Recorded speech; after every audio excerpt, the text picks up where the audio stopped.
All right, I think we're live. What's up, Whitey, Jerry, ATF Media? You got in trouble for saying honk chubber? That seems kind of weird. Well, honk, honk chubber? Maybe they think that chubber means like you know what I mean? Maybe it's like a holdover from the old policies. I don't know. Well, today I do want to say though, right off the bat, they're premiering a Jeff Jarrett episode right now on the Jeff Jarrett podcast that's about Memphis. It's the first time Jerry Lawler wrestled Macho Man. I thought it was live, so I was trying to talk to him, but then I found out it was just a premiere. But yeah, I put over Memphis legend Keith Eric and of course Tony Falk. But yeah, so today we're going to watch episodes 4, 5, and 6 of AWF, which we started last Tuesday. If you want to go back at any point and revisit those episodes, it's time. You got it, Jerry. Tomorrow we're watching part 3 of the Kings revisit. Thursday, I don't really know what I want to do. I have like 10 things I want to do. I've got to get it narrowed down. Friday will be Memphis. Saturday, I will do Boyd Watch. We definitely have enough stuff now to do one, but that's pretty much the rest of the week. I want to do Luke part 8 next week. We're gonna finish up episode 2 of Kings next week, and we'll probably watch like maybe if I can find some of the Discord or some of the Lolcow rejects chat to finish out next week. But yeah, I don't know. I have a lot of stuff that I want to do, and I'm not motivated to like really do any of it, but anyway, today we've got AWF, which I think we're starting that big tournament. Remember, it had like Tito Santana, Greg Valentine. Who else is... Oh my god, I forgot the Iron Sheik. Is the Iron Sheik in this one, or was that the Austin Idol one? That might have been Austin Idol. What's up, Randy Wanzer? They're like blending together for me, these kind of like short run promotions. Who the fuck else is in this one, though? Hercules Hernandez is in this one. He had that great jobber match. Good morning, high IQ wrestling fans. Yes. Well, I saw Ben and Grace have a scheduled stream. Maybe they're getting back into the hang of things. Anyway, let's get started with AWF. I think we're starting the tournament in these episodes, hopefully.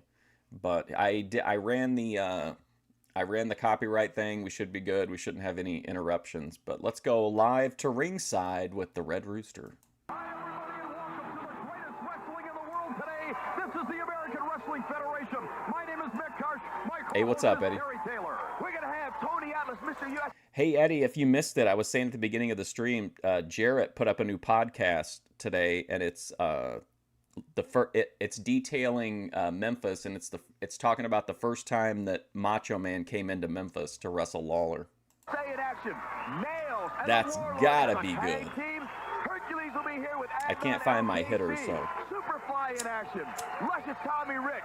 Michael P.S. Hayes will be here in action. Ladies and gentlemen, to the ring we go with Billy Anderson.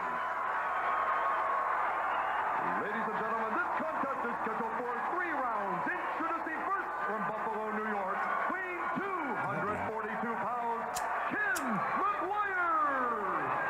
Well, there's one of your favorites, Terry, Kenny McGuire.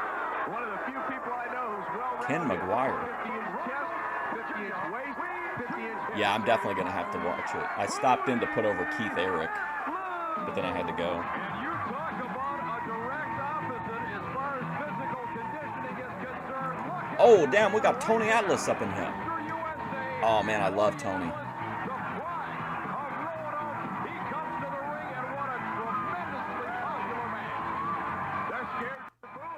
Big props to Tony for sticking with it after his Pat Patterson encounter in the shower.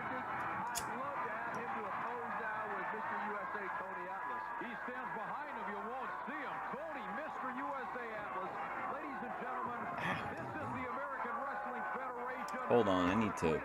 Give me a second.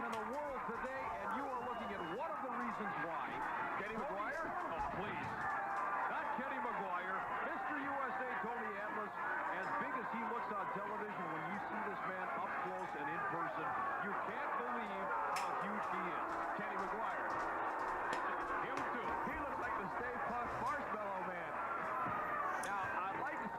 Young Atlas? Yeah, this was 95. He grabbed my pecker.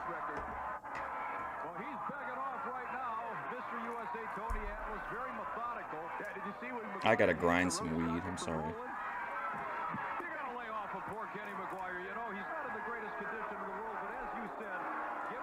Kenny McGuire, interesting guy.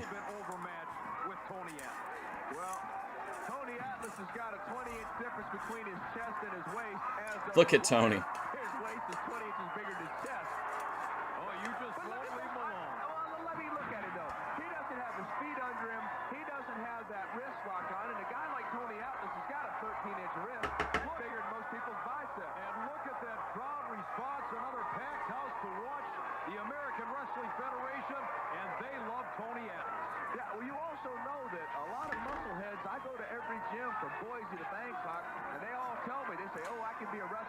He might ask you to walk on his face. Well, Tony Atlas made that transition from being a 600-pound bencher to a strong guy to being a professional wrestler, and a great one at that.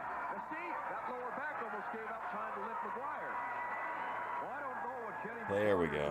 weight was, but he is a rather bulbous individual. All honk chubbers. And why in the world those pink tights? For heaven's sakes, why pink when you look like Ken McGuire? That's a good question. What's up, Daninsky?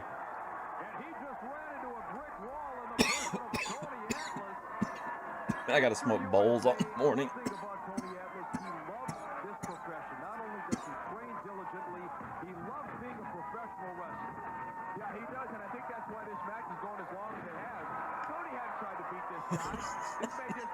I forgot they have the rounds. The guy in the pink is great. What was his name?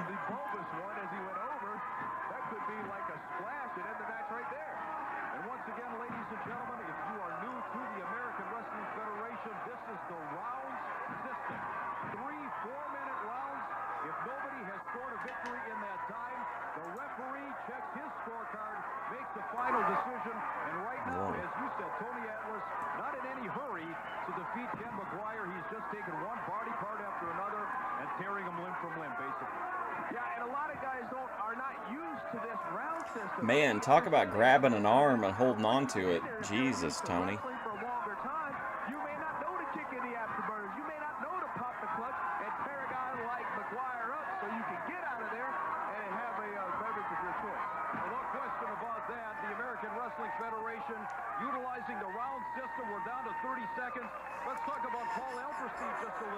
I think I'll be safe. I just can't find my one-hitter. Nailz was the first inaugural $5,000 fine 3 weeks ago. Then he got $6,000 the other week. And we know some guys who are pretty unhappy about it, but I think Alperstein has made himself pretty clear. Great background. Oh, man, bad landing there by Oh, my God. right back to the arm. There's a lot of guys unhappy about it. End of the round. Go ahead, Carson. And I'll tell you something. One of those men who's not very happy is Mr. Hughes. Damn, on a rough morning. Mr. Hughes, I vividly recall. Oh, Mr. Hughes, I forgot about him. Fined $3,000, but just remember, I wasn't the one that fined you. Not a problem. Wait a minute, you're telling me it's not a problem? You paid the fine, you're not worried? No, I didn't pay a fine. I hired me a man to take care of my legal matters, and that's this man right here. Oh, no, you gotta be kidding. Not Mr. Hughes, you don't have to worry about anything from now on. Here come the Saudis I again, can take meddling in care of American financial sports. problem. Money is no object to the Arab people. Gold and harem is all. I'm sure you guys saw, but the Saudis and Trump's family bought EA. That's really crazy. Under your consideration. What can I say, ladies and gentlemen? Now the Sheik adds Mr. Hughes under his tent. Mick and Terry, back to you. Well, That's right, Eddie. Good news for anybody in the world. Oh, I thought the match was over. The American Wrestling Federation clearly states you don't pay a fine, you don't get back into the ring, and obviously Sheik Adnan LKC came up with the cash for I know. Hughes is back in.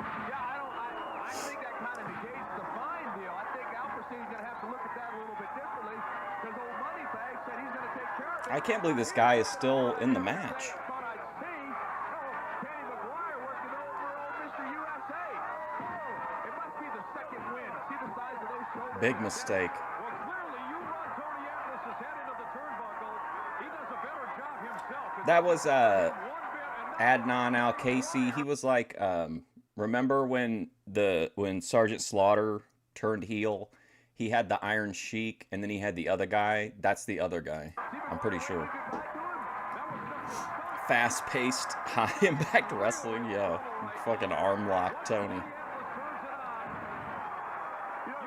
Sheik onomatopoeia. Speaking of deep trouble, I mean, this couple weeks ago, this kid wore pink out here against Sergeant Slaughter. You'd think he'd learned his lesson, but no.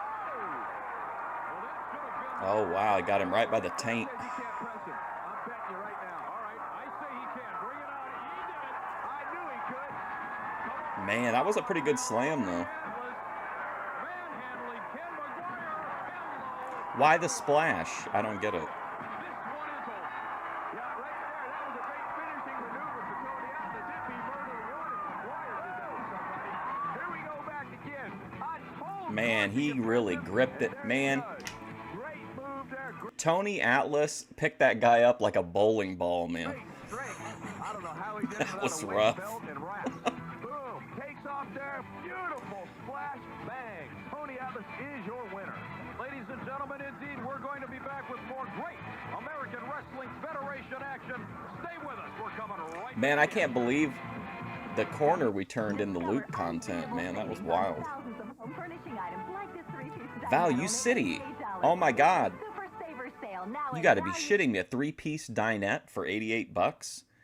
Not anymore. Grabbed him up by the snooch, yeah. What's up, Ronald? Limp, lifeless, My problem is thinning hair. I need fine, something that'll make my hair thinning. look and feel fuller. That's why it's so hard to believe how easy it was to get thicker, fuller hair. I tried it. It worked, and it even says what it does right on the bottle. Thicker, fuller hair. The name says it all. Wow, what a romantic commercial. Fine stores. Thicker, fuller hair. Don't miss this limited time Ooh. offer from Bell Atlantic. Big names here. Don't answer it. I'm not done yet. Okay. Have you seen Bobby? Caller ID, a phone service you can use to customize your phone to fit the way your family lives. It shows who's calling before you answer. Call now, sign up, and get a $27.50 credit you can use to pay for your display unit. Please tell me that Mike called. There's more. Welcome back, Your it's caller me. ID display unit keeps a record of up to 25 callers and when they called, so you'll know who's calling your family. I knew he called. There's that number again. And you'll know where your family is calling from. Oops, I forgot to tell you, Bobby's at the Fishers. That's where he is. Oh, that's where she was at.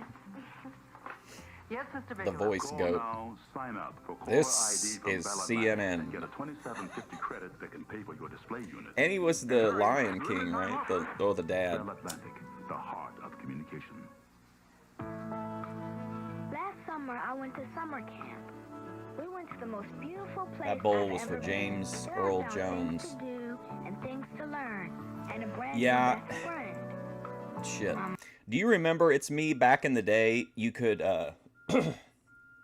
you could get that thing that you could run your phone. You could like plug it into your phone jack, and then it had like a thing that like was between your phone and the phone jack that would hide your thing if you wanted to keep prank calling people. That's like one of the few times I ever went to a Radio Shack, and me and my friends were trying to explain to the guy what we needed without like making it obvious that we were prank calling people, but like they knew exactly what was going on.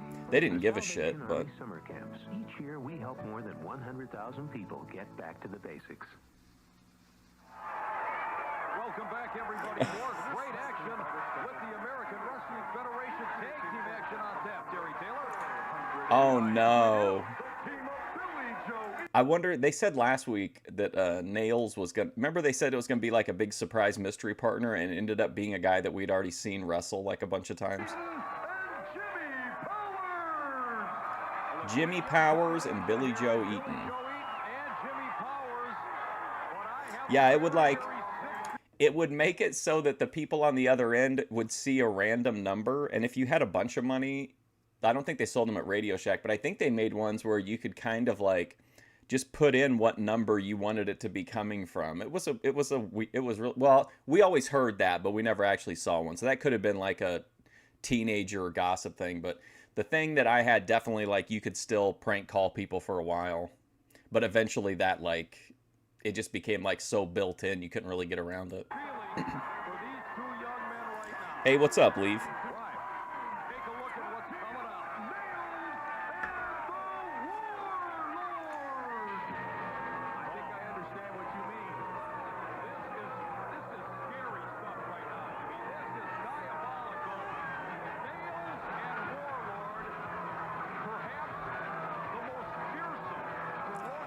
Uh-oh, the Warlord.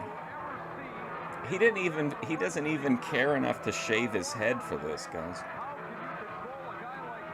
Nailz. Is there a...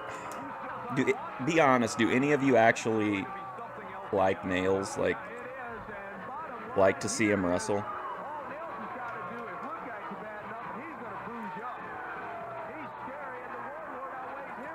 Yeah, get me the futuristic gladiator, and we're going to team him up with the federal prisoner.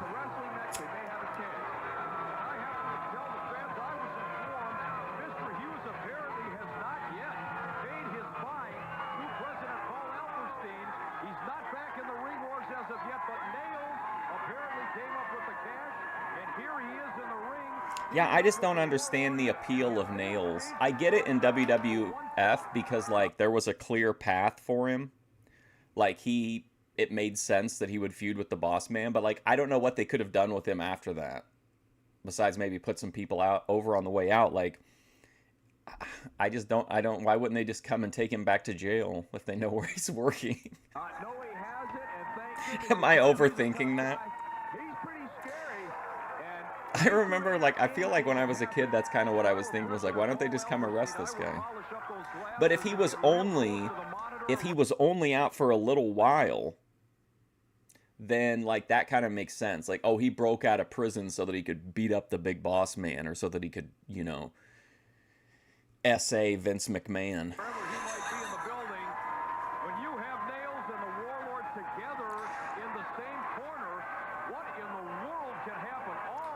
Well, it's Nailz with a Z in WWF, right?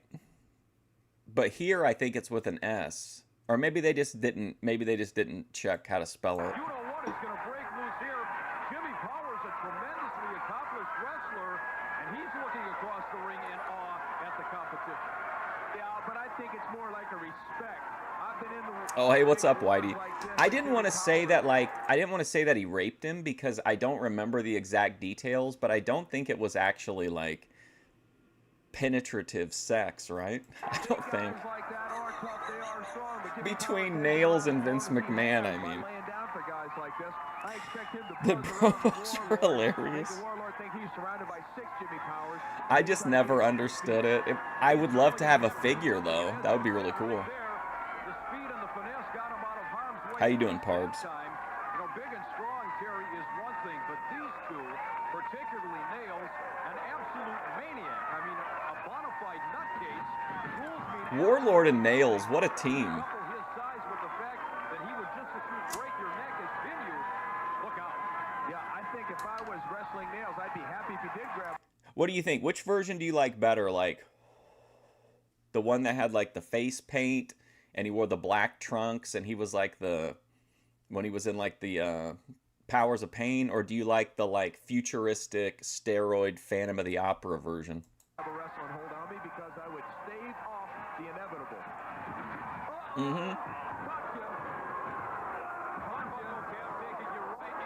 The Shocker. That's a good callback too, Randy, because the Shocker is what Tony Atlas gave that Maguire guy when he picked him up for the slam.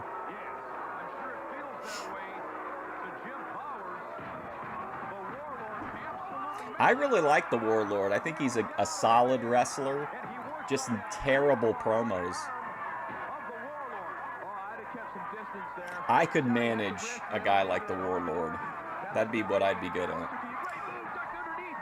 That way, if I really made someone at ringside mad, then I could just, like, you know, I would just hide behind the Warlord.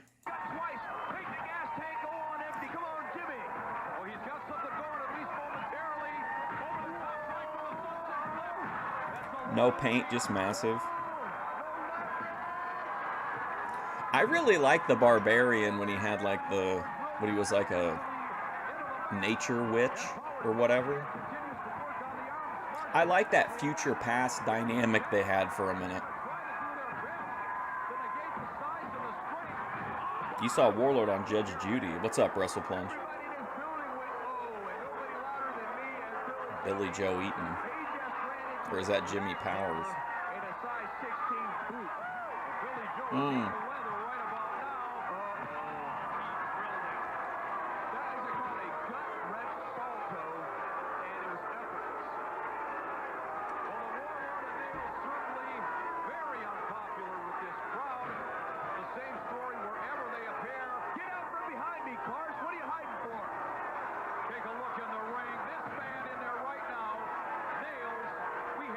Did they ever make a Mattel of Barbarian at all? I know they made 2 Warlords, I think. They made like the OG Powers of Pain and then the futuristic Phantom of the Opera. Dispute with an ex-girlfriend.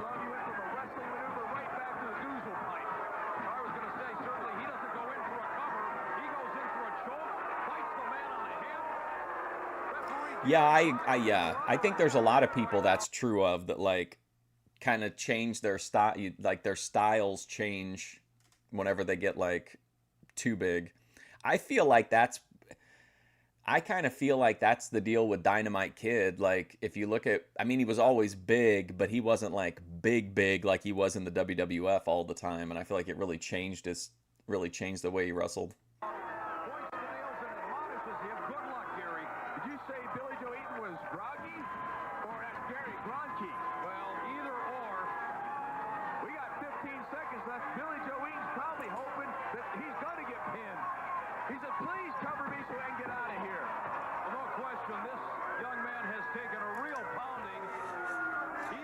I guess it's just like his whole character just kind of just makes me ask really dumb questions. It's probably just, I don't know, of like, why would he continue to wear the jail attire? Like, I don't know. For some reason, when it comes to Nailz, I need like stark realism.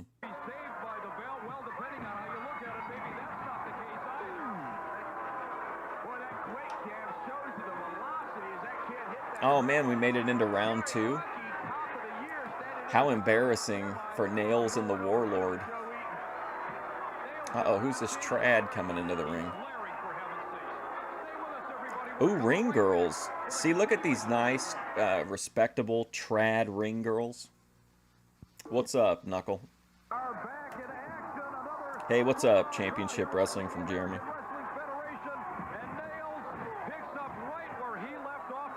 He took the gimmick seriously? Yeah, and he sex-crimed Vince McMahon. Right? How far he took the gimmick. Why did he get this gimmick? Had he been in jail? You know who they should have had done the voice for Nailz is Ole Anderson.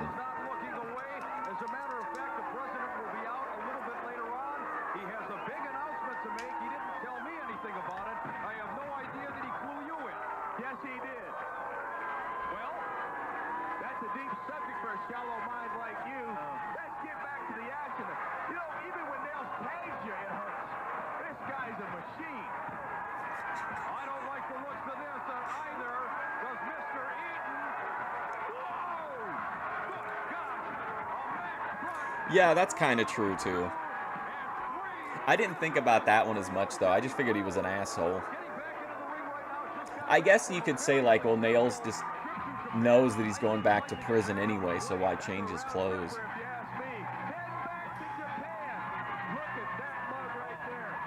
What was that? How is this weird to you guys? What the hell?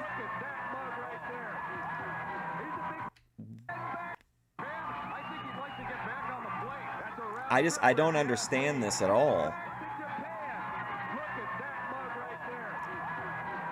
Huh.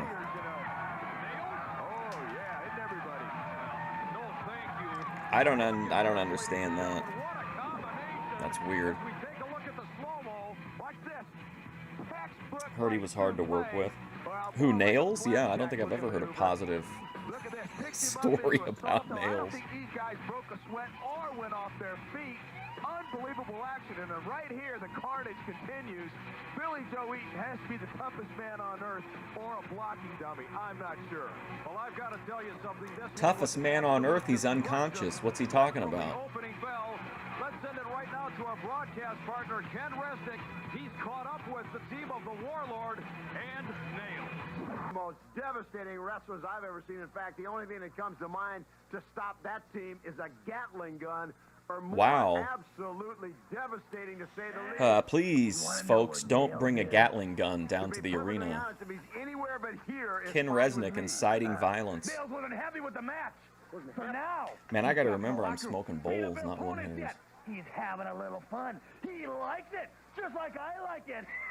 Now, Warlord, I don't know if you're aware of it. President Paul Let me tell you something, EFD, you tax cheat.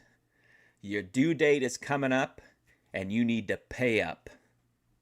Alperstein purposely was sitting at ringside. You know, Nailz has already been fined once for his actions. Ah, he doesn't care. That's not going to stop him. He's going to do what he wants to do.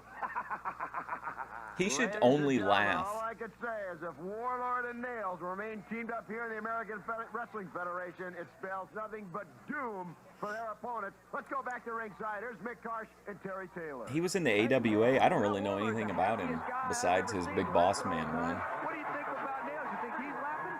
Well, I guarantee you he's not laughing, and he does care about fines. And we just got word that Nailz has been fined yet again for his actions in the ring, starting the match before the bell sounded, and then attacking the opponents in the locker room. President Paul Alperstein with the heaviest fine yet delivered against Nailz. And speaking of people Oh, here he comes. who don't care about rules, regulations, or anything else, she cannot LJC or proper dress code. This man absolutely detests the United States. I mean, it's not terrible, but I mean, like, He has long and I'm not saying that he has like a bad personality, but if your goal is for him to be scary, like when he talks, to me it like really softens him. He doesn't really have like a voice. It's not a terrible like mismatch, but it just doesn't seem like his voice has like the presence of like the way that he looks. But when he laughs, he just sounds like a lunatic. So like that works for me. I don't think he's bad. I just think it's like the vibe feels off. Was he trained in the barn by Vern? Did he essay Vern too?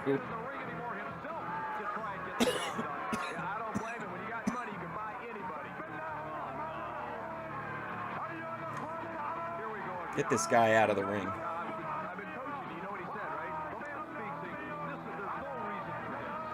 We don't want to hear this. Cut the mic. April's voice, yeah. She's got the cigarette MILF voice. Did you see? Well, you definitely saw her in the comments on the video.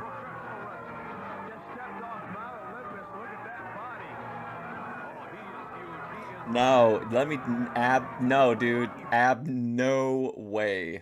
No way. We would not work in Saudi Arabia.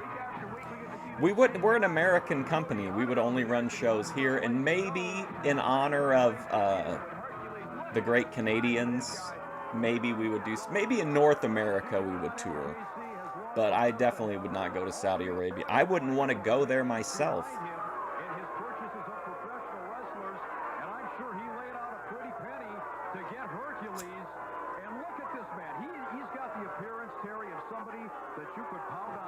No SA, yeah, we got to make sure, we got to keep Hurricane Paro out of here if we're going to keep it SA free.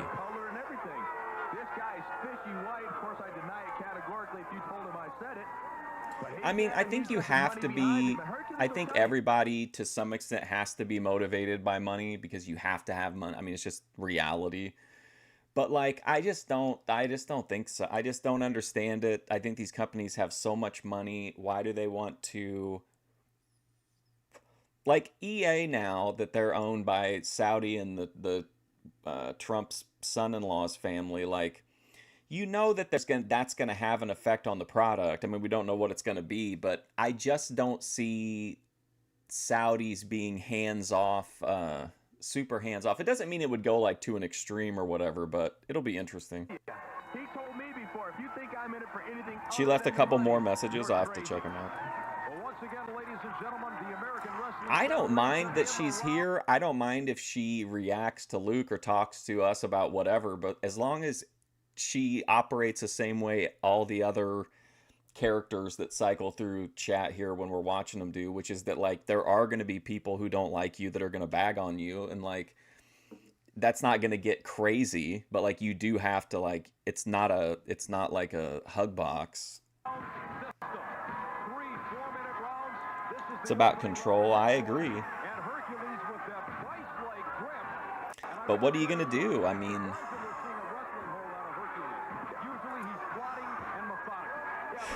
man, I like this big bloated Hercules. Oh yeah, I saw that. Do you guys think it's kind of bullshit that they won't make like realistic figures of some guys from some eras? Like, I don't want like I don't think if you make like a WWF 80s Junkyard Dog, like, it shouldn't have a six-pack. Like, why can't we get a Hercules from like this era? Or they won't even make Hogan and Flair figures that look how they looked like during the Attitude Era, which is crazy to me. Bloating, balding Herc. I think it's a great look. I like it. Grand Theft Camel. Menards making a comeback.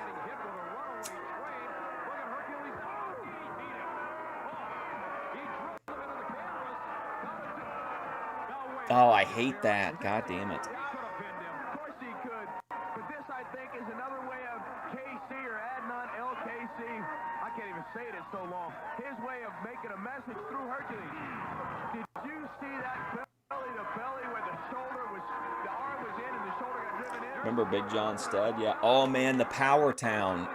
If you guys aren't aware of Power Town, they make figures like pretty much now in the wrestling figure world, like the AEW figures, the WWE like elite figures or ultimate figures, they're all kind of made to, and a lot of like even third-party brands are all made to kind of like be similar in size, at least somewhat.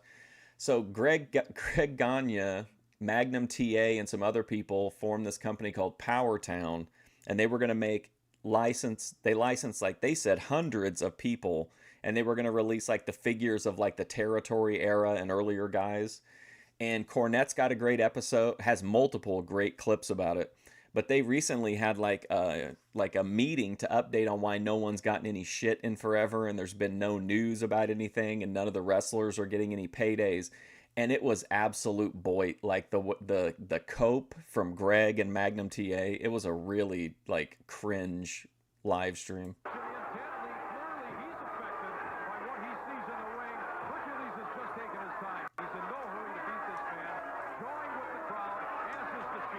Which really sucks, because are we really ever going to get a Vern or a Bruiser Brody, or who else did they have signed? Or they could make an Ernie Ladd, that might happen. But there's so many wrestlers that are never going to get like any kind of proper merch, and it just sucks that like they fucked it up so bad.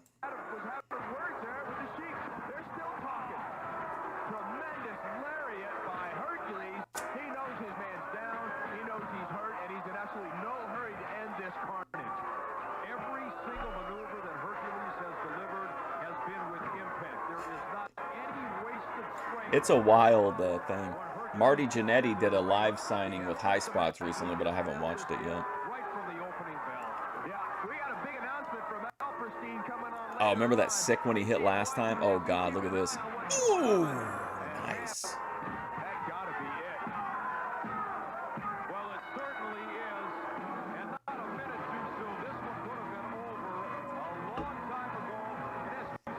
Oh, they got like Stan Hansen.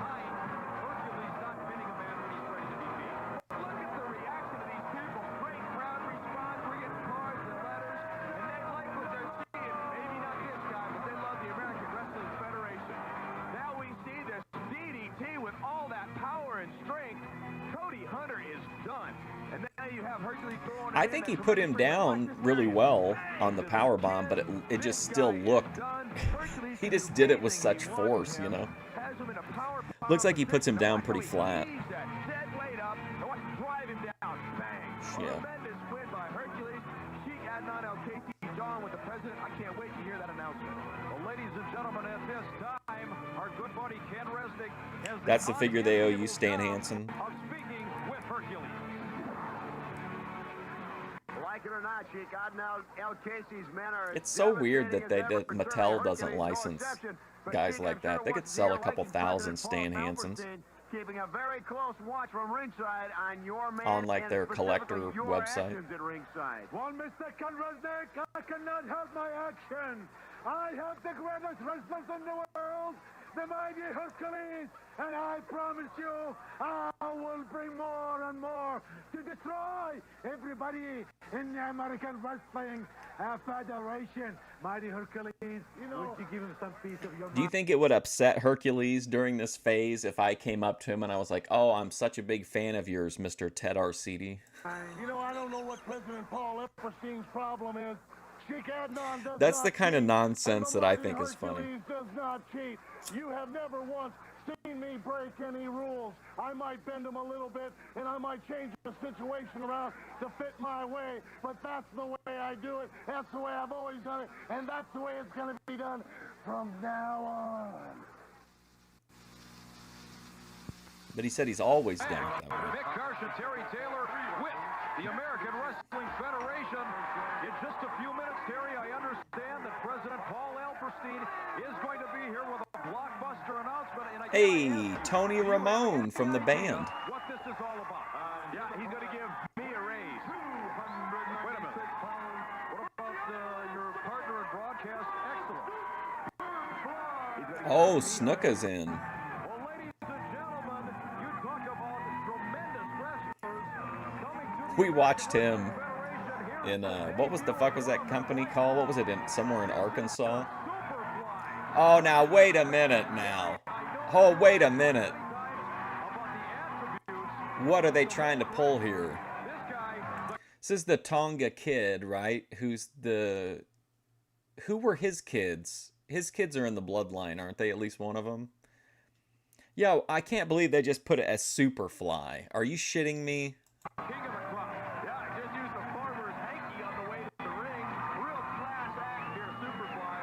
What a class act.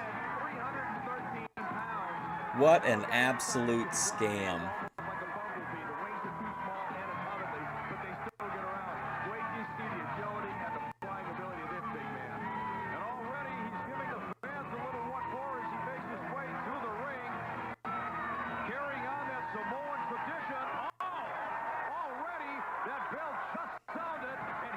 Mounted an offensive right now. He has taken it to his opponent right from the very onset. 95 seems like really late to be pulling something like that. You know what I mean? Like that's something you would expect back in the back in the like 70s or something.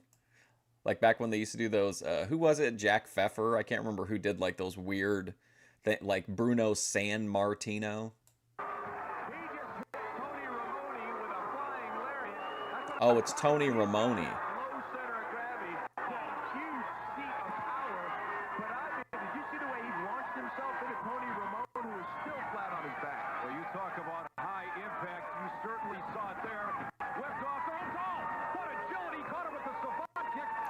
Hold on a second. We're at 28 minutes. I'm going to reload this and see if I can get maybe that audio thing is like a...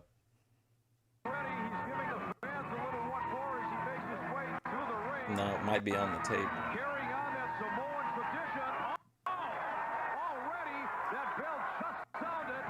They build him as Superfly's cousin.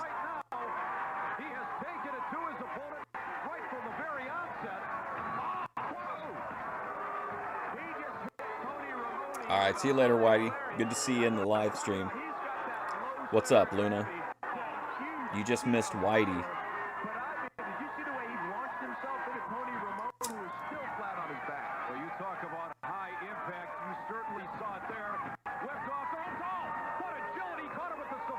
Man, he's big here, dude. I remember when he was a Tonga kid, he was like...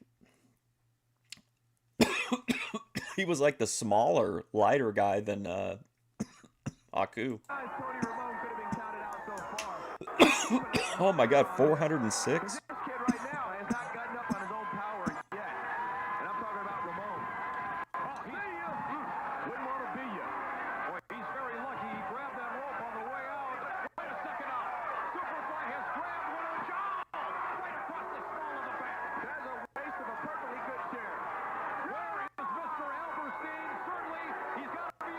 Man, he got big. And I believe I heard the bell right there, Terry Taylor. Yeah, so I guess Tony Ramone, it's his debut. He wins. Tony Ramone. Well, it did not take long for the referee to step in there. Dude, he is huge here. Like compared to how he was. Well, what a way to attain a victory, I guess. Yeah, if you're poor Tony Ramone. Yeah, Billy Silverman's the referee. He's trying to control this situation. I think this is exactly what Zapperstein is talking about. Guys going crazy, beating up their opponent, injuring people. He said he wasn't going to have this kind of stuff in the American wrestling. What a transformation. Now, he's going to have an announcement pretty soon. Maybe this is what he's talking about. Well, other officials are trying to contain this wild man. You know who could take care of this? Mike Graham. Yeah, he is a savage. I think he hurt his knee beating up poor Tony Ramone. Man, I'll tell you, this guy's unpredictable. He's unbelievable, and he is a savage. Oh, I don't know. I don't do a lot of stuff. I don't do a lot of stuff like that, but I might sometime. Well, what in the world does the man need to use a chair for? Like this. Bang! That right there, ladies and gentlemen, is a wake-up call. And then he goes outside. Now watch, he becomes I've really only come on panel for the Frank Thorpes. Sinatra.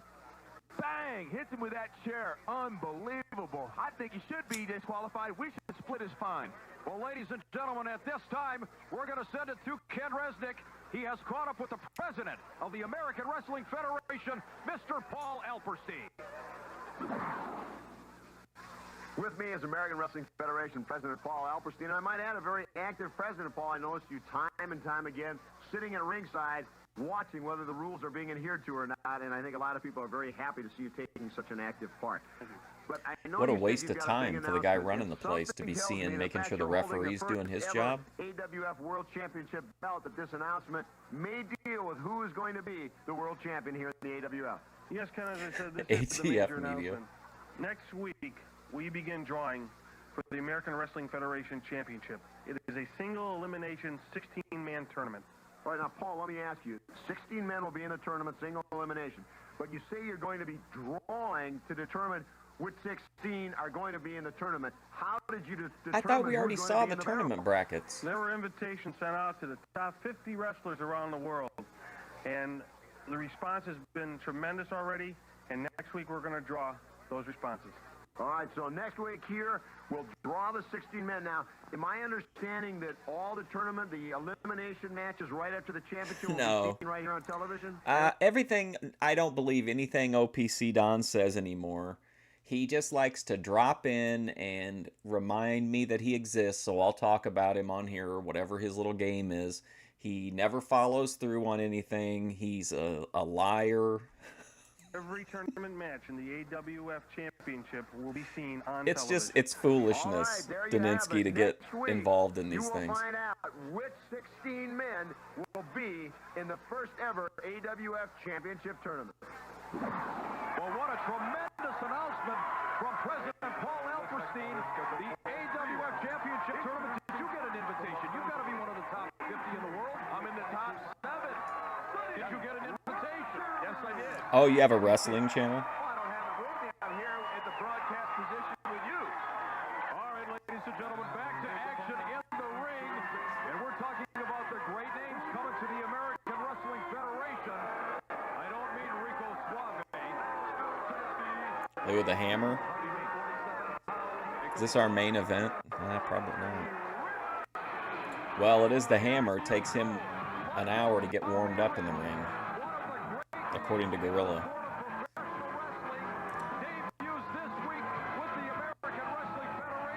Oh no, we got Tommy Rich. Wow. Somebody say fired up.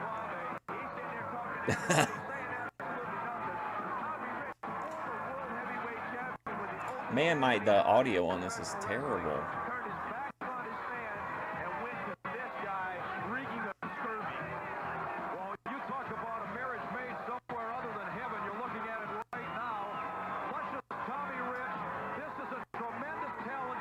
Look at that guy. They always have the spotlight on that dude for some reason. I don't know. We're going to find out how this alliance gels together in just a moment. Stay with us, everybody. We'll come back for the start of this great matchup. You see Sonny Rogers getting this capacity crowd all fired up. Well, and two, like, not so much once you're a big channel, but I think, like, while you're growing, like, it's so much easier to grow if you have, like, a focused channel. I think that's, like, a real advantage. Because, like, in my case, like, half the people really hate a portion of the content that I do, and I'm sure it, like, limits me in the algorithm, too. But, like, being, like, multi-focused, I think, is definitely, like, a detriment if you're trying to grow your channel. He certainly has his work cut out for him. His opponent, the former world champion, luscious Tommy Rich. Yeah, you think Sonny Rogers was in that 150... Randy, if that did happen, who cares? What's that gonna bring into the content universe? Like, I don't see that. I don't really see that really going anywhere. It's gonna end up being OPC Don and King TL, like talking about Ruby or something.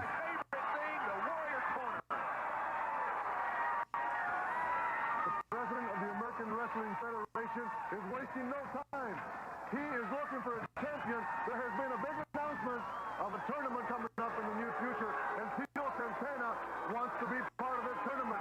There's a lot of competition, but Tito Santana is used to. Oh, I bet with the collabs. You are looking at the new champion. Well, certainly there's a man who has to be considered one of the favorites in the tournament, Tito Santana. But again, back to the ring and luscious Tommy Rich. How can you possibly discount the chances of a former world champ? Well, you can't. And I think what gives Tommy Rich his edge is that little gimmick on the outside there, the fat guy in the purple. He's unbelievable. Rico Suave, he's not. There's nothing that's too low for him or too devious. He'll do anything to get that American OPC clown. in his stable. And I think Tommy Rich is his way to it. You know, Terry, you go back. I mean, Daninsky, be honest. Would you really, like, trust plans you made with any of these people? One of the most popular stars in professional wrestling. All of a sudden, this attitude change and a lot The fence builder, Tito. with a man like Suave, what in the world happened to this kid? Where did he go wrong? I don't know. Hey, got the fire here. Come on, Tommy. Don't give him this much offense. Tommy Rich turned his back on all of his fans, said all he wanted was the money and all he needed was Rico Suave. He thinks that's what's going to take him to the championship. He got it. Oh, man. Oh, he knows that Rogers is out. Well, come on and pin him then. Unconscious. He has to move from the effects of the DDT, and this one is history. Oh, my God. Luscious Tommy Rich locks up another victory. Well, he was up on his Do you think a lot of people, when they talk about, like, their favorite promotions, have AWF toward the top? But don't get counted. They are a real threat to the first American Wrestling Federation Championship. Well, ladies and gentlemen, Rico Suave points to his card. Luscious Tommy Rich, Terry, take it from here. Yeah, beautiful suplex showing Tommy Rich has all the tools he needs. Yeah, I feel like if someone, unless you've got like a certain vibe of person like that you would want to collab with, I would say that's probably what pretty much everybody bases it off of, or most people do anyway. Yeah, right there with the DDT, legs straight up in the air on his head. Tommy Rich wins and Because if you're like actively seeking collabs, then you're probably assuming everyone involved kind of views it as at least as like a side hustle, if not like a business. Announcement of the upcoming tournament to crown the first ever American Wrestling Federation champion. And interesting thoughts concerning you and your family.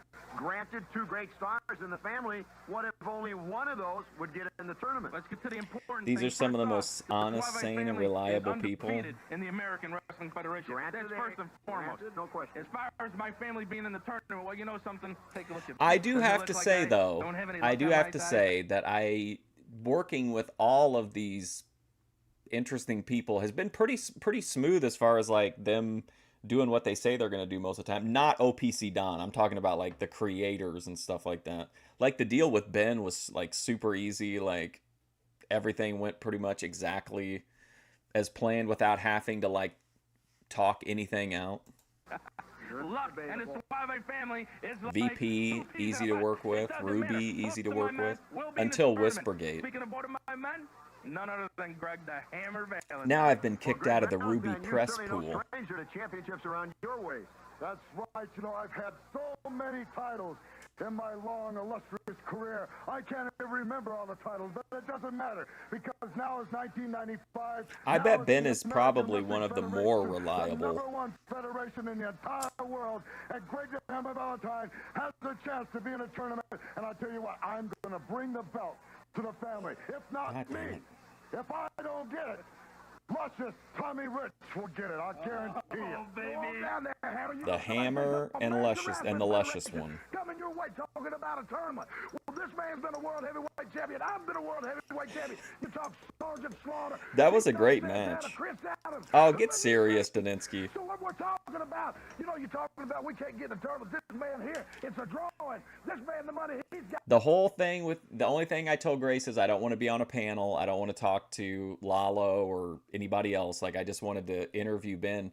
But like there was nothing like there were no like, you know, here are things Mr. Thorpe is unwilling to speak on or whatever.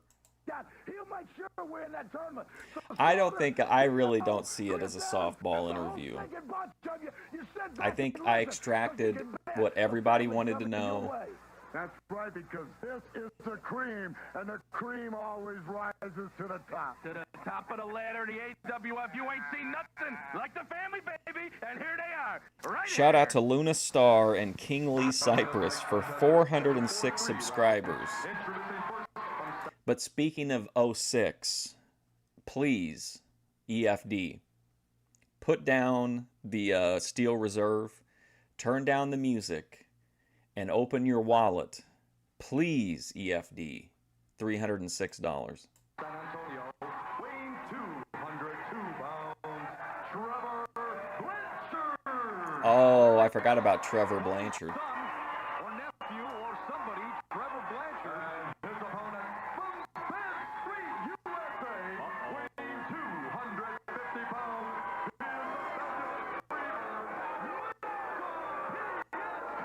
Oh no! Oh no! Michael Pussy Specialist Hayes. Oh my gosh.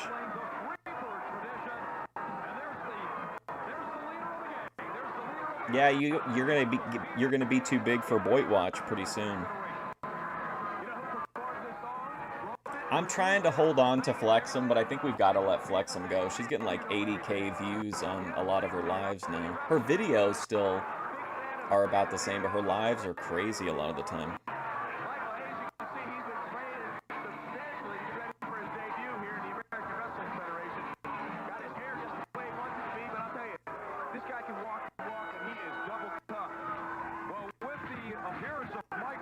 The 306 Foundation.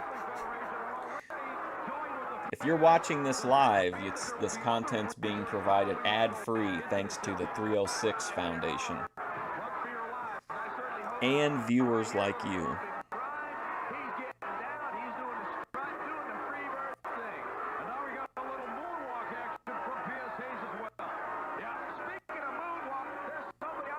You don't live stream the karaoke though, do you? You just post the videos, right? We want to see you out there, Luna, without a net. We want to see what's really going on. Not this glossy, Hollywood, glamorized, edited version. We want to see the real shit, you know?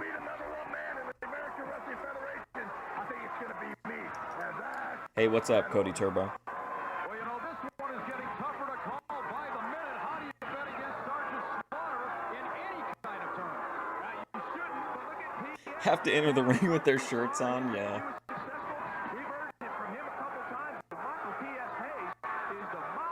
What's the song he made? Freebird in Heaven or something like that?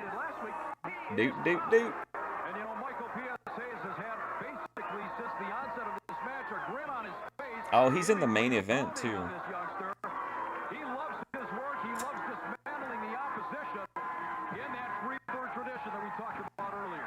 All right, We want to see the real world grittiness, Luna. You know what I'm saying? Sometimes you gotta tie rope to a rocket ship and ride it into the stratosphere. Hell yeah. I've been in wrestling a long time, so has P.S. Hayes, and he's known as one of the stiffest guys in the industry. What do you guys think's going on at that big meeting with 800 generals today? I think that's today.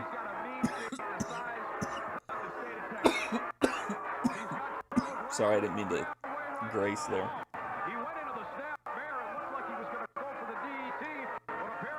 Classic Grace Thorpe mic cough. He just whacked this kid on the back of the noggin. He throws him in. P.S. backdrops him. Trevor Blanchard, I swear, spends more time in the air than he does on the ground. Is that Mike Tyson? It could very well. What a shot. Right to the side of the That's his finisher, is a knockout punch.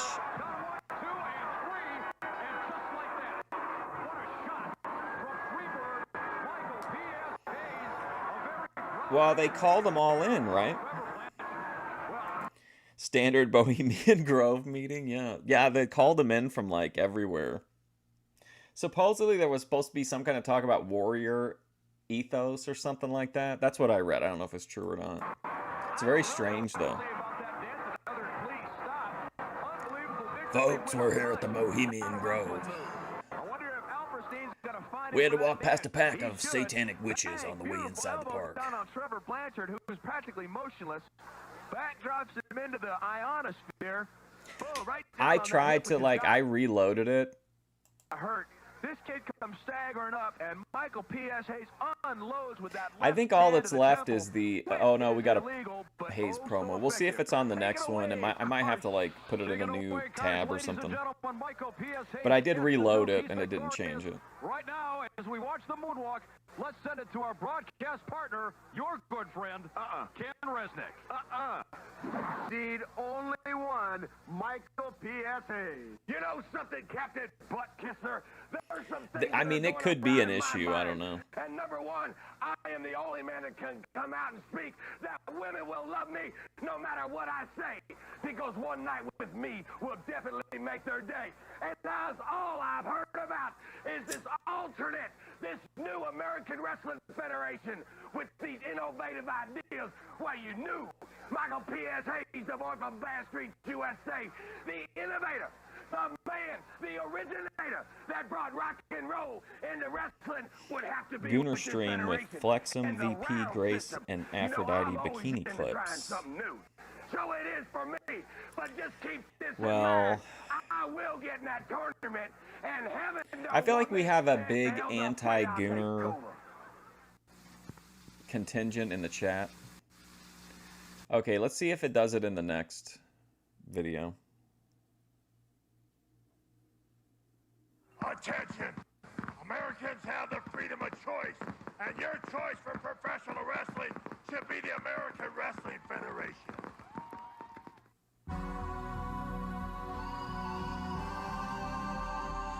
I'm like paranoid. It sounds okay, I think, for now.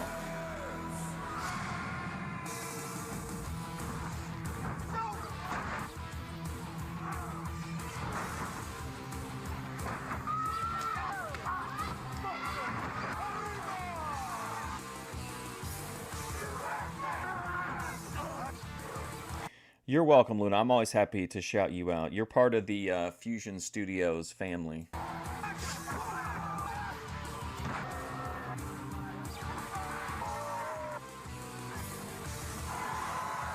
We like to keep our talent happy. Ladies and gentlemen, it's time for the American Wrestling Federation.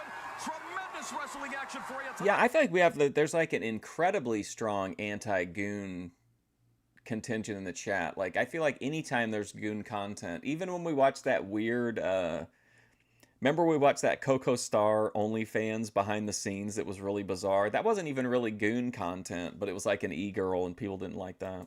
My name is Mick Karsh, along with my co-host, the venerable Terry Taylor. Thank you, I think. We are going to see Mr. Hughes in action. They just don't like goon content. I don't know. The AWF Heavyweight Championship. First round, you're going to see Tommy Rich against Tony Atlas. You're also going to see... Because Boy Watch used to be very heavily goon-oriented. Nailz and also Sergeant Slaughter. I've tried to adjust to please the audience. Bill Anderson. Ladies and gentlemen, this next contest is scheduled for 3 rounds. Introducing first from the island of Samoa, weighing 296 pounds, the Superfly. Well, if you're going to do a dedicated stream like that, then you could do like a few Flexum shorts. Then you could do... trying to think of which one might be the best one for VP. Probably the pool one. There's like a very specific pool one that I'd probably use.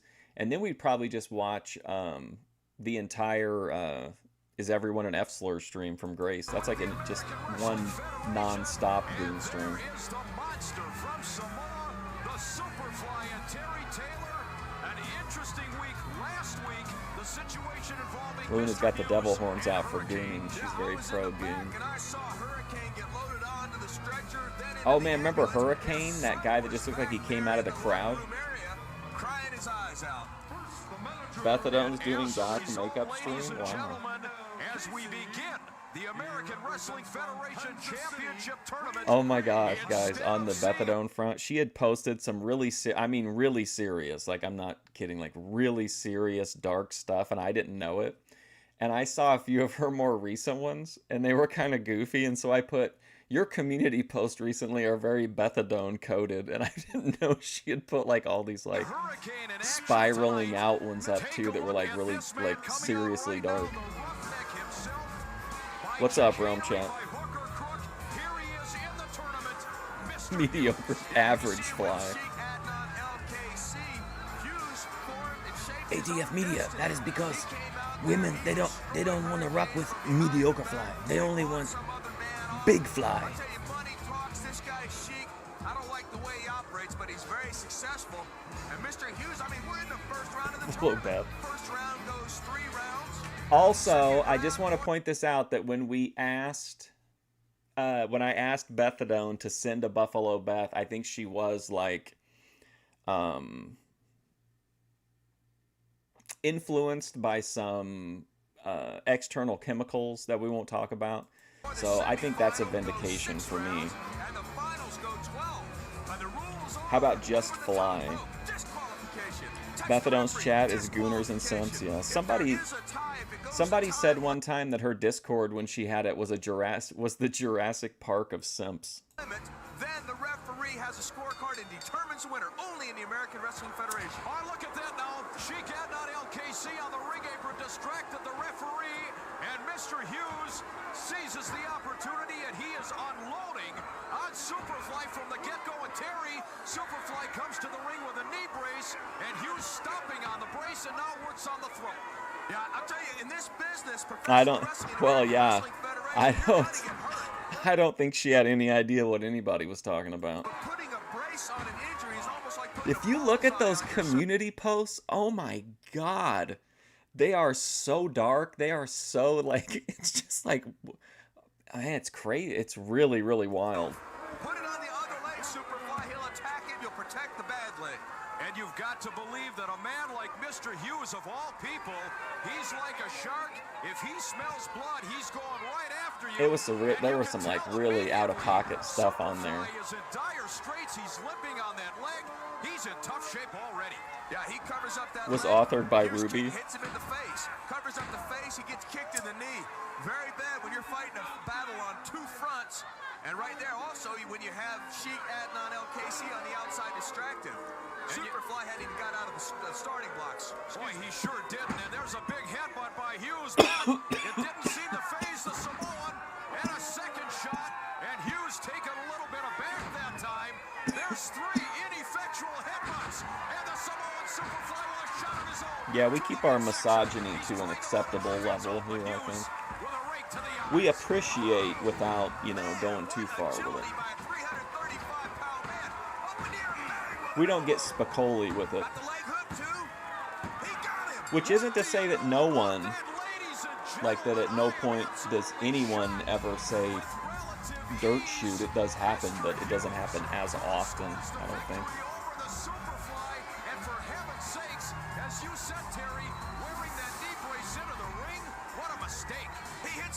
What a mistake. Is this the first, like, kind of main event match we've gotten between two, like, known guys? Stomping, working on that injured leg, shows the toughness of the Superfly, and Hughes, boom, up in the air, drops that tremendous elbow. This guy has no morals. How low will he go? This man has no morals. And then wins right here, advancing to the semifinals. Well, like it or not, he does continue. He's saying that because he's working for the Saudis here. Who has caught up with the roughneck, Mr. Hughes. A very impressive win for Mr. Hughes. Now, for those of you that were with us last week, you saw Mr. Hughes seriously injure Hurricane. In fact, Hurricane still hospitalized. Whether or not he wrestles Can you again, imagine getting still high up with in the Luna air. and King Lee? Mr. That Hughes, would be I don't so agree with how you bizarre. got into the tournament, but again, very That would impressive be win like, over Superfly. That's right, just like I feel like I was on told another all these planet. boys around this part of town who I am, the roughneck, Mr. Hughes, the Birch, as they say in New York City. Yeah, very, very rarely does anybody say Neova nobody JJ. has ever survived that sidewalk slam. I am the roughneck, the man from the hood, and you don't forget it. Well, Mr. Hughes, you've got a very tough task. Now you will be drawing in the second round the winner of the match. Imagine if between one day you Hercules just got a and Tito notification Santana. and I posted a new video and it was me doing drugs with Luna and Win, King lose or Lee. draw, I don't care. Anybody that wants to deal with me will go down with the sidewalk slam. Cutting promos on Josh Well, at the 910 Legion. Oh no, not this guy again. Daninsky, look, this guy's back. The referee kind of has like a rapist vibe. This guy is outrageous. He'll give you no information. Not me. Well, maybe not you. And his opponent is about to make his way to the ring. Oh, wow. And the sport has the following. For so many years as Sergeant Slaughter, America's hero. Get up and salute. Come on, Terry. All righty then. Planet Graham Hetrick. He has narcolepsy in real life. Do you remember, have any of you guys ever seen the Slick shoot interview, the manager, where he's just like talking and all of a sudden he just falls asleep like mid-sentence in the shoot interview? American handing out stars and stripes to flags to everybody here in attendance. Packed arena, the fans love Graham this guy, Hetrick. and everybody loves the American Wrestling Federation, the wrestling of the 21st century. We get real fucked up, just get out of our minds on whatever we can get our hands on, and then we just head out into Amish country. He said he's going to enforce the rules. He's going to keep his eyes open. He's going to keep his eyes peeled, make sure that he's going to have a tournament that's run. Can you imagine us the three of us requisitioning like an Amish buggy? Like Mr. Hughes. Oh, absolutely, no doubt about that. You look at the lineup in this tournament, and it is really something. Alperstein is going to have his hands. Ultimate Destroyer action figure with that really weird body type. What a tremendously popular individual this is in Sergeant Slaughter. You talk about favorites in the tournament. This could be your man right here. Yeah, he is. He's got that Marine training. He's been a drill instructor. He's been all over the world. Probably the most famous professional wrestler in all the world. And we have him right here in the American Wrestling Federation. And ladies and gentlemen, we're going to come back for the start of this one. The Sarge and the Ultimate Destroyer. Stay with us, everybody. You're excited for next month? That's good. All right, ladies and gentlemen, welcome back. And what a matchup this promises to be. Sergeant Slaughter, it's good to look forward to things. With the Ultimate Destroyer, the Masked Man. It's a DSP type comment. Guys, important to have things to look forward to. Yeah, you got the Ultimate Destroyer. Okay. Looks to be about 290. Sergeant Slaughter, 310 pounds. Trimmed down, I'll have you know. AKA the Gimp. It's just he's got such a... Maybe it's also just his mannerisms. He's just a really weird character to me. It's very possible. I knew that. Look at that series of moves by the Sarge. Very, very agile for a big man, and the Ultimate Destroyer seeks the safety of the ring ropes. Okay, what about this, Luna? How would you feel about going to the jail where he's at, like on the outside, and then making a video of you guys like yelling in like "fuck you, Josh" while he's in prison? Your favorite referee in there right now, Gary Grunke. He's wonderful. I like old Gary Grunke. He looks like a troll. Wonder what bridge he came out from under.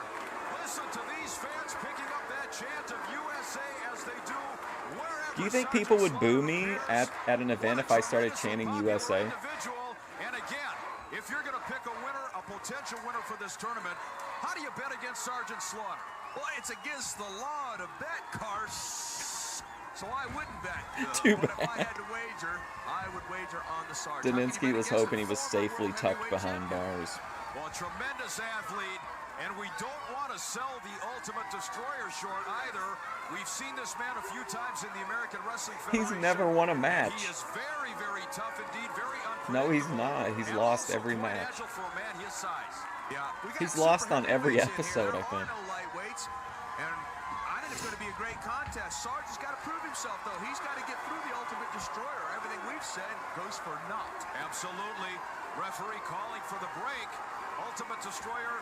Slow to break. Josh will have an orange jumpsuit. Hell, yeah, you better believe it. He'll be in shackles. It was the Ultimate Destroyer's own momentum.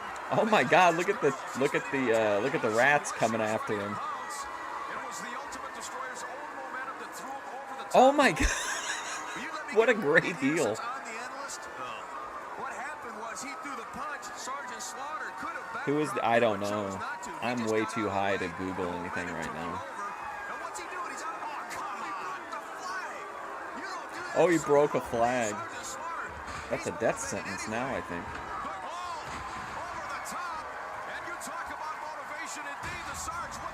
Sarge is like, listen, I'll wrestle for 10 seconds, so we're going to have this guy run around the ring for 5 to 10 minutes. Yeah, we can sing karaoke outside of the prison. Oh, imagine. Listen, imagine King Lee doing a Johnny Cash set outside of the jail. The flag up and gave it back to a fine American. But now, is this guy leaving? Well, it's very possible. He might want to. He's not leaving. He's just taking a break. And Sergeant Slaughter threw him out of the ring. If you're mad at somebody, be mad at him. He's just trying to recover from those cheap shots from the Sarge. To get back into the ring. What a tremendous matchup this is, of course, ladies and gentlemen. This guy's in my all-time top 10. Always the very best in professional wrestling. Oh, what a forearm shot. Yeah, and this is in the tournament. I mean, everybody in this, Oh, that looked good. The semifinals. I mean, let's put the stakes where they really are. This is a very important match to both men.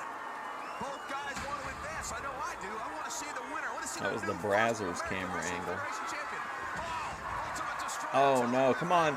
You don't gotta beat him, you just gotta hold on. Just roll out of the ring. Come on, Ultimate Destroyer, don't let him fuck with you. Reverse it and then slide out of the ring. Brazzers can clothesline. Uh-oh, Cobra Clutch coming up.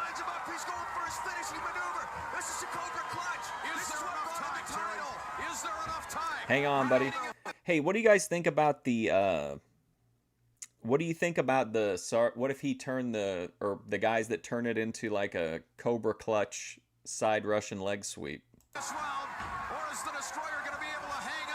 He made it. He made it. What a badass, man. They're putting him over like $1 million. Hey, come on, ref. When you're a competitor, when you're an athlete, the fire's in you. You can't just turn it off. That's a sportsman right there. And speaking of sportsmen, let's go to my favorite I kind of like that run he had with DX. I thought that was pretty fun. Wasn't that the very first ever, like, shocking reveal, like, you're going to go one-on-one with The Undertaker when he told Triple H that? I think that might have been the first, like, using The Undertaker as like a threat if you break the rules. So, Daddy, Sir Oliver Humperdinck did his job. Oh, Now I hell gotta go yeah. out there and do my job. I knew I'd make the tournament, but all of a sudden, I found out I got this big, strong Johnny Gunn kid. Well, let me tell you something, Johnny Gunn. You're stepping in the ring against the cowboy. You're gonna be shooting blanks, son. Well, a very confident Cowboy Bob Orton Jr. a part of this tournament, and You can't find out who the Ultimate Destroyer is. That the Ultimate Destroyer was able What to if he didn't take the bump and pinned him? I hope he shoots on Sarge and you don't see that very often. Yeah, but look pulls his tights or something to sneak out a win. down the whole 1 minute rest period. Only in the American Well, Wrestling in real Federation, life, I mean like in kayfabe. Remember Teddy Long would always use the Undertaker? 1 minute, excuse me. Well, the referee and the crowd counting on the Ultimate Destroyer here. This is very The Ultimate Destroyer is an absolute legend. Oh, come on. Bullshit. What kind of a rule is that? A 10 count laying down? I've never seen that before. Get the fuck out of here. I'm irate. I'm hot now, man. I'd be throwing my chair up in the ring. I'm pissed. This is how he did it. The flag was broken. Great hip lock takeover there. Follows it up with a body slam. 290 pounds. Maybe no one had the guts to tell him he was fired. Follows it up. Boom. Weight cam right there. Now here comes the Slaughter Cannon. Bang. Right across the throat. I got the gummy worm Mountain Dew. Right here you see him. He gets it right into Cobra Clutch. What a bullshit finish. Why not just have him tap out to the Cobra Clutch? Ultimate Destroyer is an ass. Why? Why? The damage was done even in the waning seconds of that round. And I'll tell you, you talk about popular. Take a look right there. Listen, these kids have no idea whether they can trust Bob Remus. These parents have how can they even? Oh my God, this is like the kid equivalent of the ring collapsing in ECW. Stop it for heaven's sakes. Ladies and gentlemen, you take a look at Sergeant Slaughter, and this is the situation everywhere this man appears. What a disaster. He is absolutely idolized. And look at these kids. They love the Sarge, a true patriot. What an American. Yeah, I hate to say it, but I will. This guy is a true inspiration to children. He's out there. He's got him in the ring. They're all having a great time. Sergeant Slaughter, there's only one of him. And let's go to Ken Resnick. He's caught up with the Sarge. Much to the delight of the throngs here, Sergeant Slaughter winning his Yeah, first what a match cowardly in the way to American win, Federation Sarge. tournament. You know, Sarge, we've talked about the round Boo. system, No wonder but I think you from the Destroyer standpoint, it could defected. have been a 5-minute rest. Once the Cobra Clutch goes on, you can turn out the lights. Well, you never know when George that, Bush or whoever round was is gonna be president up saw unless that. You've got a clock in your mind, and I put the Cobra Clutch Who'd have been on. president here? The Clinton? bell rang. We had the 1 minute Bill break, Clinton was and of like, course, hell once you get no. the Cobra Clutch, nobody gets You're on. out, The lights, Sarge. the party's over. Sarge, now you're going to be facing the winner of Luscious Tommy Rich and Tony Atlas. No easy task. Ooh, what I a don't match know, that's going to be. Which one I want to go against? You got Tony Atlas, got a big, strong body. That might be a hard guy to get the Cobra Clutch on. But then you got Tommy Rich, Luscious Tommy Rich. He's got his manager, Rico Suave. I'll take on either one. You'll need eyes in the back of your head, Sarge. I'll let you get going. I know you want Please stop bullying Sergeant watch that Slaughter. match. Remember, that's still coming up. Tony Atlas, I Tommy want Rich. my country back. All right, ladies and gentlemen, back we are. Here's And everybody our was like, announcer, okay. Billy Anderson. Ladies and gentlemen, this next contest is scheduled for 3 rounds. Rob Introducing Remus. first What a last name, ATF Remus. Go Suave. Oh, He represents from Nashville, Tennessee, weighing 247 pounds. Luscious Tommy Rich. Well, ladies and Rico gentlemen, Suave, that what a is that character. man certainly fills up a television screen. I thought Humpty Dumpty fell off the wall. Oh, man. Rico Suave. Personified, baby. Style personified. He better not be talking about himself. He represents Luscious Tommy Rich. Certainly one of the leading contenders in this championship. I feel like this is what AI wrestling would be like. Heavyweight champion. We've seen it Where you just have a bunch of people that you recognize and like it doesn't know like how to book really because you can't, it's not really a technical thing. So it just kind of like puts matches together and shit. No question about that. Yeah. 180 pounds, Tony Like Tommy Rich against Tony Atlas in 1995. Here is the opponent for Tommy Rich, and would you look at the guns on that man, Mr. USA Tony Atlas, one of the most popular stars in all of Did any of you guys listen to that Medicare stream where a lot of people thought that it was AI because of the like cadence and a lot of the like some things were pronounced really oddly? barrel chest of his. I got the furniture disease, chest falling into my drawers. This guy got it all. What a This guy got it all. Good Lord. But as far as I'm concerned, still Mr. USA Tony Atlas going against Tommy Rich, former heavyweight champion of the world. Jesse Hernandez, the referee in charge. And you know, I'll tell you something, if you're going to pick Look at Tony Atlas already trying to bully Rico Suave. You talk about a toss-up. Two tremendously gifted athletes in that ring. Luscious Tommy Rich. Like, I want a Tommy Rich figure from this era. And over the years, we have seen this man evolve. When he first got into this profession, the clean, scientific style. Now that rule book is Don't out let the your girl window, wear sandals and around aligning Tony. himself with the likes of Rico Suave. Yeah, just when you think a guy can't go any lower, Tommy Rich sets a new standard. Look at the strength in Tony Atlas. Tommy Rich, I wish we could though, watch has his been shoot wrestling guys interviews who were on him. always bigger than him, and he always But found Thumb a way to Media win. Can he still do it with Rico will take my Suave in his stream corner? down. I don't know. Well, I'll tell you something. He certainly is not going to win if he tries to match strength and power with Mr. USA Tony Atlas. He better try to finesse the big man, or this one's over. And again, Tony Atlas shoves him all the way across the ring. Yeah, but you know, Tony Atlas has always got to be looking out the corner of his eye to see what Rico Suave is doing. This guy is a pain, and I mean, these guys at one time, Tony Atlas and Tommy Rich were heavyweight tag team champions of the world. This was a while ago, but they do have a history.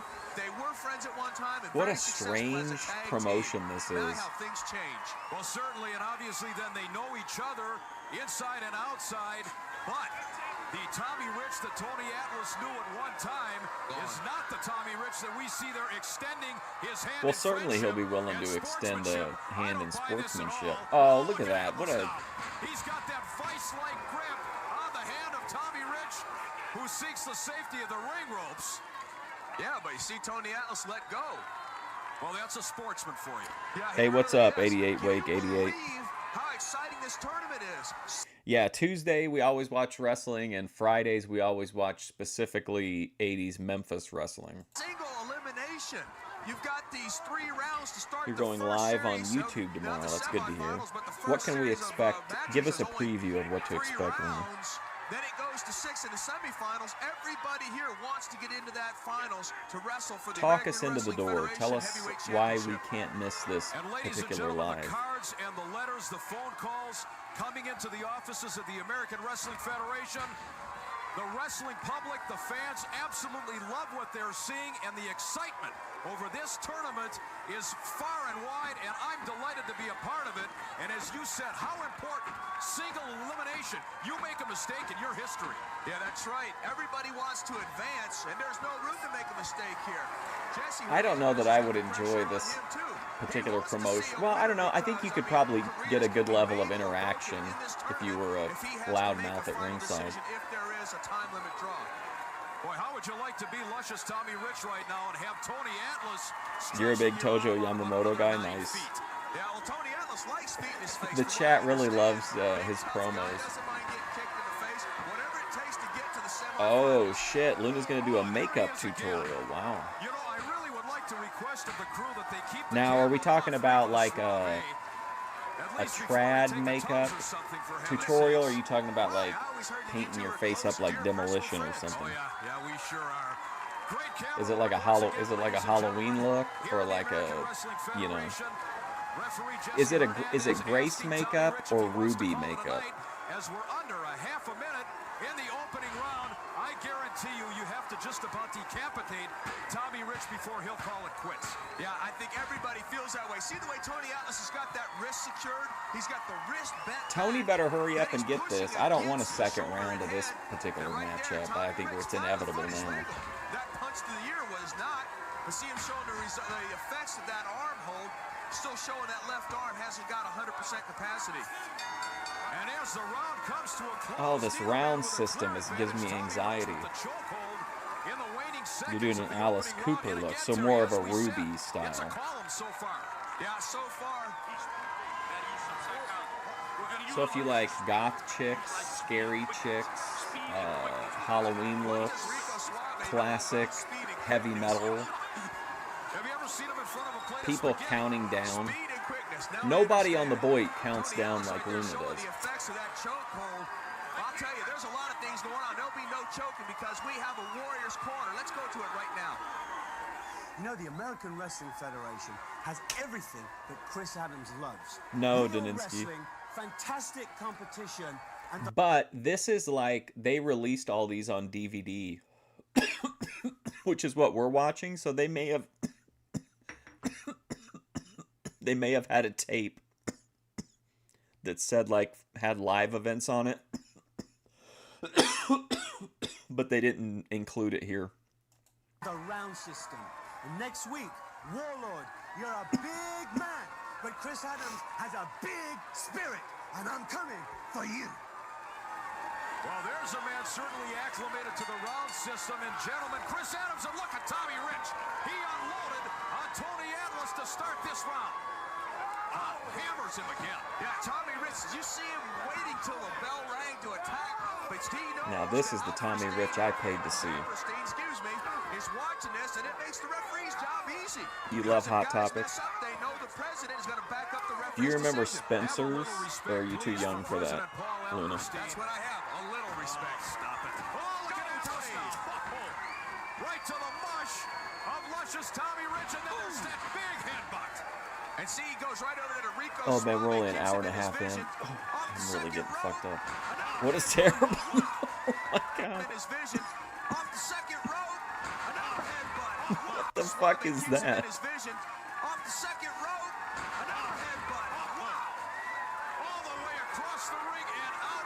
What a disaster.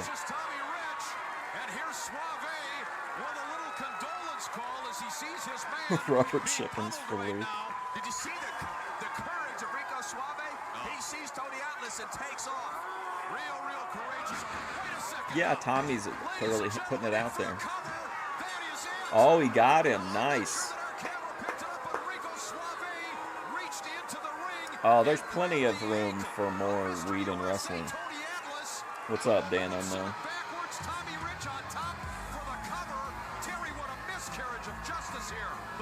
Miscarriage of justice, my ass. This guy's such a coach. Luscious Tommy Rich, what a handsome man. They do have rubber chickens. Do you ever watch the Luke content, Luna? I can't remember. What do you think about Luke? And now we have Tony hanging on for dear life. Now here goes the miscarriage of justice. Let's see if the camera picks it up on the instant replay. Well, look at Suave now. He is where are we seeing something? Where's something bad happening at? Right on top. Now see this. Watch this ankle when Tony gets ready to kick out. Boom, that ankle right there. Rico Suave grabs it, and that is. Oh, how convenient! What a cope! What? Where does anything happen that's illegal here? He reverses the move.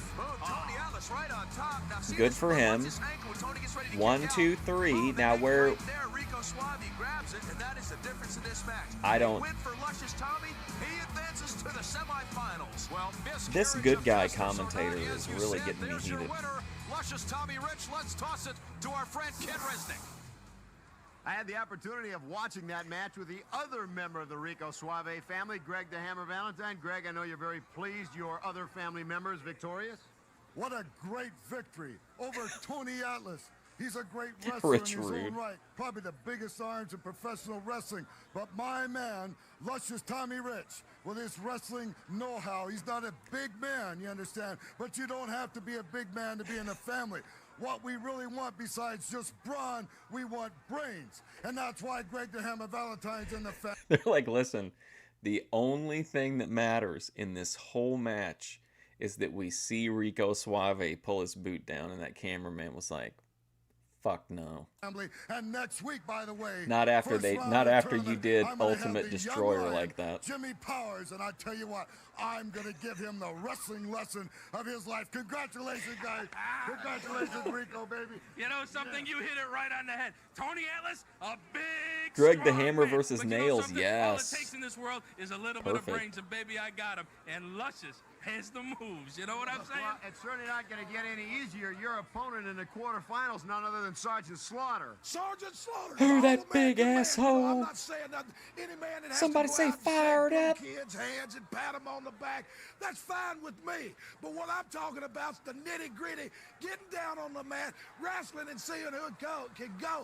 So, Sergeant Slaughter, you bring all of your little sergeants out there, because every one of them ain't going to help you when I get through with you. Because, like I said, we're climbing that ladder for that title. And right now, you're standing in the way, Slaughter. So you get all your little redneck buddies and bring them down. But I don't think Oh, they're your gonna little, help you the get you children back. or his You know something? redneck buddies?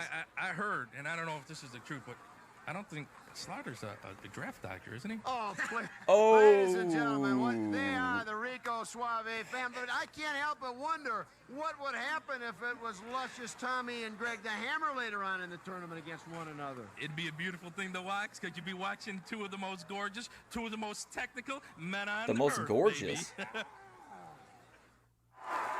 All right, ladies and gentlemen, we're back. What an interview. Thank we heard God just a for moment Mick ago Karch. with Rico Suave and company. Rico Suave. Oh no.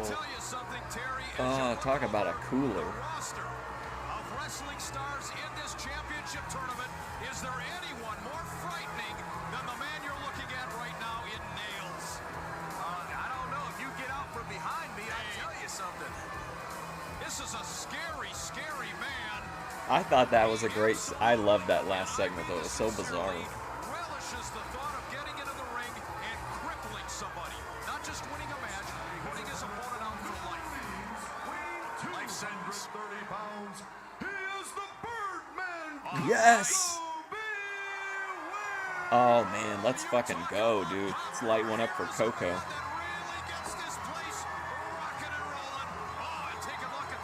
Oh man, I love Coco.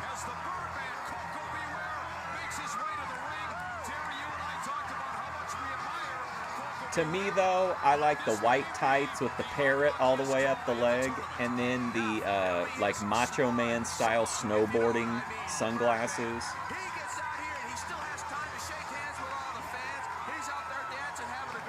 Nailz promos frighten you. Imagine how Vince felt. I think I'd spend a lot of time out there doing that. I think I would too. The man's expression never changes. The only difference is that every once in a while, there's a little more drool, a little more salivating. He is absolutely treacherous in that ring. Look at this. He glares. Who's the wrestler on the left? Hercules Hernandez. He's been impressed with the dancing right now. Frankie. Birdman Coco Beware. Well, he didn't come here to dance. He came here to wrestle. He wants to advance in the semifinals. Oh, real Pearl Harbor job here by Nailz. I expected better. I thought he was rehabilitated. Right this second. Gentlemen, Chris Adams, lucky you. I thought you're my first opponent. Oh, wait till you step in the ring against the Warlord, because you're going to find out just how powerful I am and just how bad pain Oh, you what was feel. it called? And High in the energy? end, I will be the winner, and I will go all the way to the end. I have anxiety thinking about having to watch Chris Adams wrestle. Well, there's a powerful man in his own right in the Warlord. Certainly a force to be Big. reckoned with. But back to the action in the ring. I hope Vinny Slugga's doing good wherever he's at out there in the world. Getting a Coke. Watching like just completely random. Hey, what's going on here? You can't throw people over the top rope.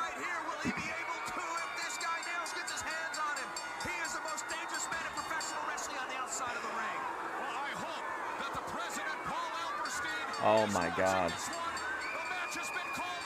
Is this necessary? Like, what's... Is this needed? What's going on here?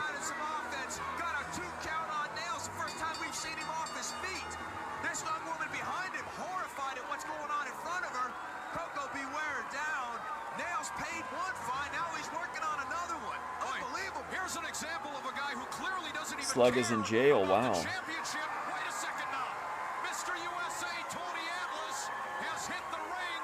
On what grounds?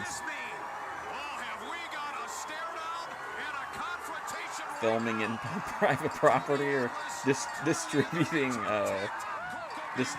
non-consensual videoed materials. Yeah, the Birdman. Fuck yeah. Remember he sang that song Pile Driver? What a great song.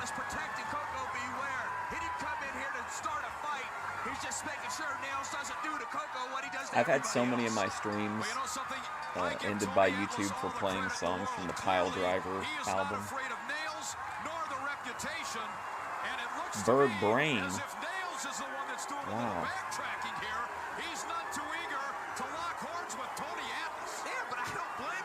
Isn't Nailz out of the tournament? Oh, he's out of the tournament too. He lost to Luscious Tommy Rich. Negligent blocking. Suppression of free speech. What's with that dropping to his knees thing? Oh no. Oh no, don't punch the bird. Don't you keep walking, buddy. I would have really lost it then. Busted for filming drive-thru workers, you know. I think that's honestly why he kept getting in trouble and having his channels taken down, is because when his girlfriend would have conversations with him, the people at the group home didn't want him putting her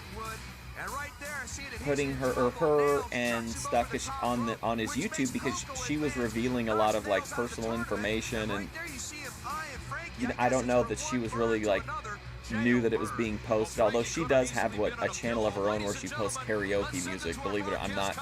I'm not exaggerating. But I think that's why he kept getting in trouble, because he was posting videos of those group home conversations without permission. You got to show him feet pics. Tito Santana to crown the new champion.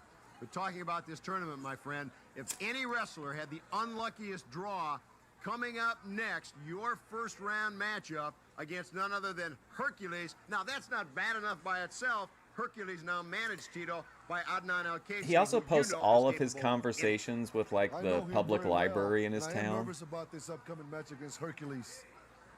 Next. And his Amazon customer service I'm nervous call. enough about that, but what worries me is the Sheik. Everyone knows the Sheik. He does not give a darn about the rules. And as far as his girlfriend at the time had Down syndrome, and I don't know if that's like that was a factor in how the home viewed the material being posted. I'm not sure.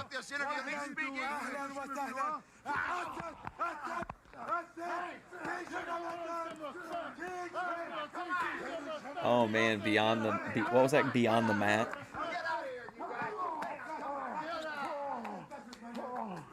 Jeez, look at Hercules, man. He's looking rough. Hey, can we get some help?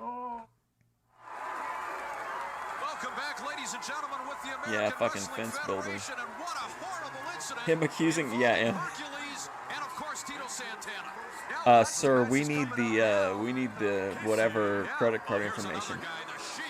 No, you don't. And then remember, he goes, "I'm recording you for." What did he say? I'm recording you for whatever kind of purposes. And she's like, "Oh, well, good. Well, I'm recording you." And he's like, "No, I'm recording you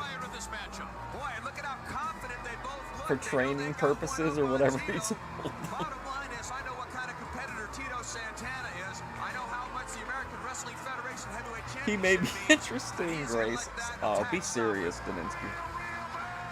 Oh, there's a scary individual and a powerhouse in Hercules. But again, as you said, Tito Santana, guts personified, one of the greatest competitors in all of wrestling, and he's not going to be stopped. From Tacoma, Mexico, weighing 239 pounds, Tito Santana. Well, here he is, and Tito certainly looks a little bit worse for wear. Consummate professional, Tito Santana. But he makes his way to the ring, and you've got to believe, Terry, his mind. What about a cameo of Tito Santana telling EFD to pay the money back? Can you imagine if he said EFD $306? Arriba!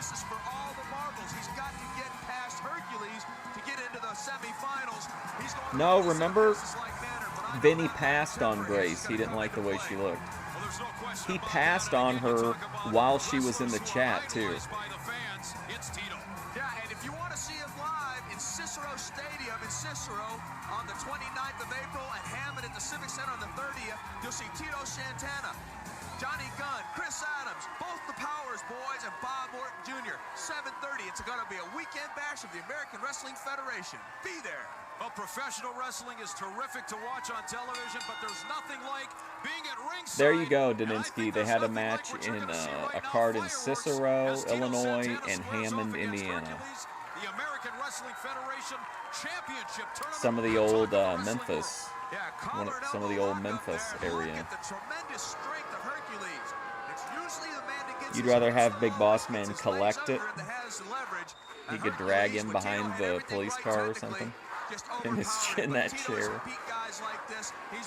He would cling to his chair like he did in that famous video. You guys remember that famous video where EFD clung to his chair? He had to figure out hurting Tito Santana prior to the start of this match, gain that advantage. They've got to respect Tito Santana. Is he have 100% pass history? Great double biceps pose there by Hercules, but I hate to say well, I mean, it shouldn't reflect poorly on Grace though, because Vinny's gay, so she never really had a chance. But if Vinny's honest with himself, like, Grace was never gonna build with him. She's just not that kind. She's not a good woman like that. And he makes sure that things are right down the middle because Zapperstein is watching. Alperstein, it's Alperstein and Gary Gronke. What do you mean he's nothing to look at, for heaven's sakes? Very respected official. As Hercules continues with that vice. I try to figure out kind of what Vinny watches on YouTube through his videos, and I can never even figure out what the channels are ordinarily, and they seem just like completely disconnected topics. He'll watch like red pill content sometimes, and then he watches like a lot of home improvement. Yeah, that is weird, ATS Media. I've always thought that. Yeah, Big Boss Man is from Cobb County, Georgia. He's also dead, though. Could slow down the process. And clearly the strategy employed by Sheik Adnan LKC and Hercules, that sneak attack in the interview. I mean, if there were good women out there, you know, we would have met one by now.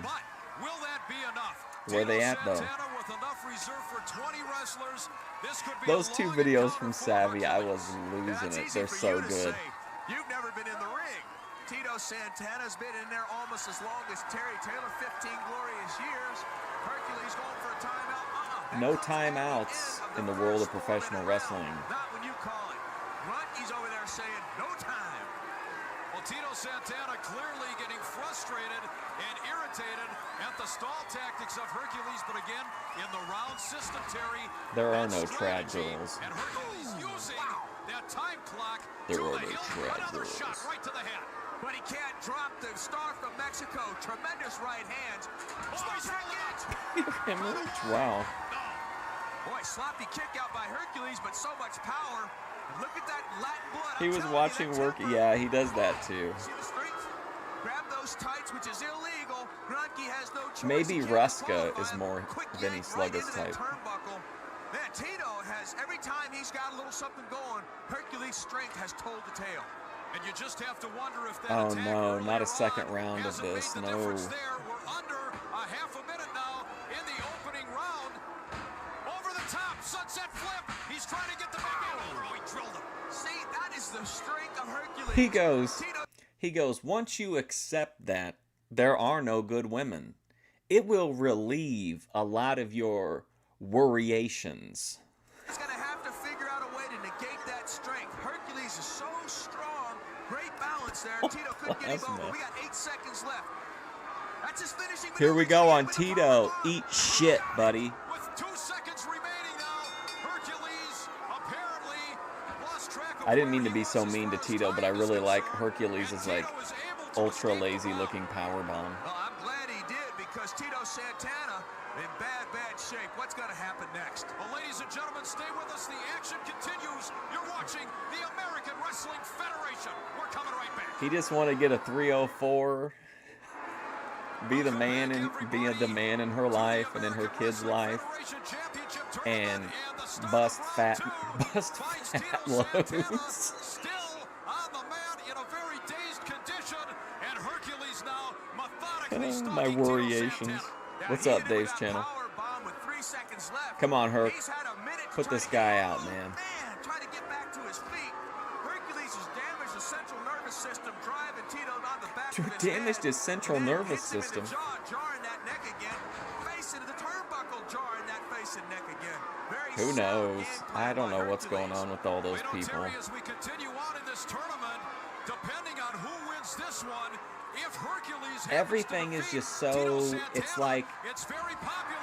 Very It's like possible, it's rather, it's. that he could go into the I hate next to use round the term against again, but it's like Mr. hot-shotting the Hughes. territory. It's these big events that are happening, but Boy, Tito fighting they're not for even all giving he's us worth. time to like Hercules is react to them or process what we've seen, and then all of a sudden it's like, oh, I'm cutting this person out forever, and then 12 hours later all the videos are back up again and everybody's cool and people are meeting up, and then that immediately that, you know what I mean? It's like everything's just like, it's all there's no time to, there's no cooking here. I mean, who is the better wrestler in the stable? I mean, that opens up a We're lot just of going straight to the it's all high spots. Doesn't care as long as one of his men wins the championship, and Hercules continues the assault on Tito Santana. I wouldn't spend too much time posturing A for true this master crowd. of the ring. Not when you're wrestling Tito Santana. Tito can turn it around in the blink of an eye. Look, he doesn't even hold that left shoulder down. Fundamental, basic mistake by a cocky guy that thinks he's got a superstar in more trouble than he does. Tito has come out of situations like this before. He certainly has it. There's the Oh, got him. right to the side of the jaw. But look at that cover. He barely could follow up. Wait a minute now. She put that foot See, on the the referee wouldn't missed it if somebody's foot was in the rope, like that guy tried to lie about earlier. Hey, Tito, listen, buddy. Grabs the Sheik. No, we don't put your hands on. He's just the manager. missed. What a fool. Now Sheik has grabbed Tito Oh, Santana. no. Look out to... Oh! He nailed his own manager. Hercules clocked the Sheik. I think Tito should be disqualified. There's a reversal. He ducks the clothesline. Second burrito. A second burrito. Count of 1 and 2. It's over. I can't believe he got it. Vince Russo style crash TV booking, yes. Like, I can't. At a certain point, it's just like, okay, I'll wait and watch the Naptown edit. You know what I mean? Tito doesn't get any rest. Give me the cliff notes on this one. Turn of events. Terry, take it from here. Bing, bang, boom. It went back and forth. Yes, it did. Burrito right there. That was a turning point. I don't know. I don't know if it was like planned or people were just that desperate to get Ben and Grace active again, which it did work. It did get them back again. But then also, like, part of me is like, well, some of the Grace simps were like paying money into this project, giving money to other people. So like, were the Thorpes in on it, or were they just trying to pressure from the outside? Yeah, and he's going to be taking on this man, Mr. Hughes. Also, Tommy Rich advances past Mr. USA. Yeah, but then he's got to go against another Patriot and Sergeant Slaughter. And Coco Beware, ladies and gentlemen, we'll find out his opponent next week as the tournament. And like, it's not a knock on her really, because I know she has like mood disorders and stuff like that. But like the stuff with Ruby where she's like, wants us to like, I feel like she wants us to feel like what we're seeing is really real and it's having like a really heavy emotional toll on her. But then like, she's a 180 like a couple hours later. Like when you do, this is like, it's like turning, you know, face and heel. Like at a certain point, it just ceases to like, You know what I mean? Does that make sense? Like, I just feel like 1 minute it's like end of the world, apocalypse, whatever, and then like I'm not built for this. I'm not gonna do this anymore. And then like dip, and then like just like 12 hours later, like everything's back up again, and it's all content. Continues for Terry Taylor and Ken Resnick. This is Mick Hart. So long, everybody. Lala was just shit posting, You made the yeah. right choice with the American Wrestling Federation. So until next week, you're dismissed. Another great. That was actually not a bad episode. I thought that one was pretty good. I didn't get to see much of the Coco. Oh, I guess Coco's match was only like a couple seconds. Americans have the freedom of choice, and your choice for professional wrestling should be the American Wrestling Federation.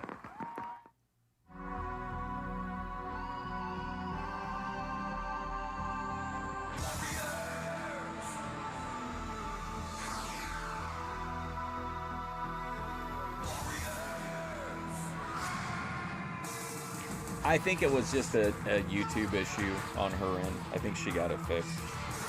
Disguising a booty call as content, yes.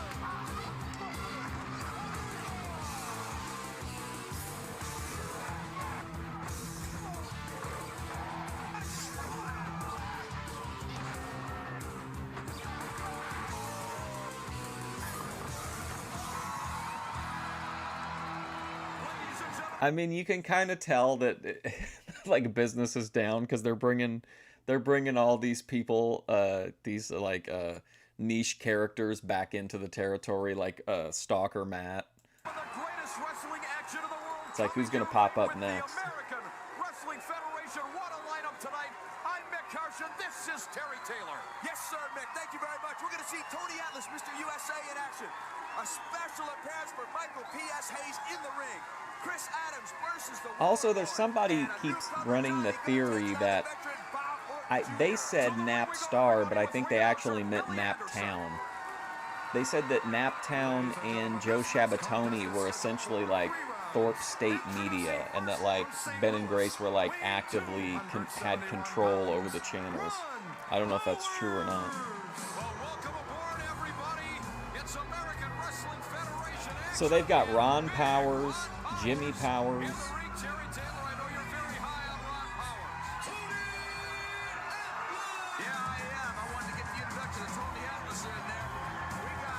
Oh my God, ATF Media. Imagine your business is down like so much that you have to use try to fool people into thinking that Jim Powers is there. Like, that's pretty sad.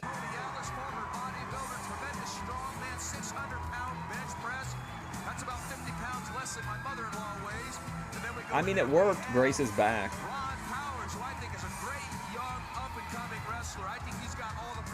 She's already got like their next stream scheduled. Superstar the caliber of Tony Atlas to jettison him to the top of the rankings. And a little bit later on this hour, ladies and gentlemen, the tournament will continue. One very, very disappointed man is Mr. USA Tony Atlas. Rico Suave is singly responsible for Tony Atlas being eliminated from the tournament. Yeah, but I'll tell you, he thought that tournament match was tough. He's going to be in for the fight of his life against this Ron Powers, but he's doing the right thing. He's not looking back. He's looking ahead. Oh, no. And he backs big Ron Powers into the turnbuckle, into the corner. They're going to bring back the grinder guy.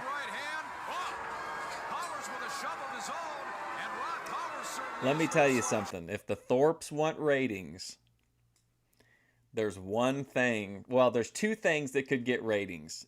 Menard, I think, well, for me personally, but I know maybe it wouldn't pop the ratings. But what people really want is Ping Pong Dave, I think. I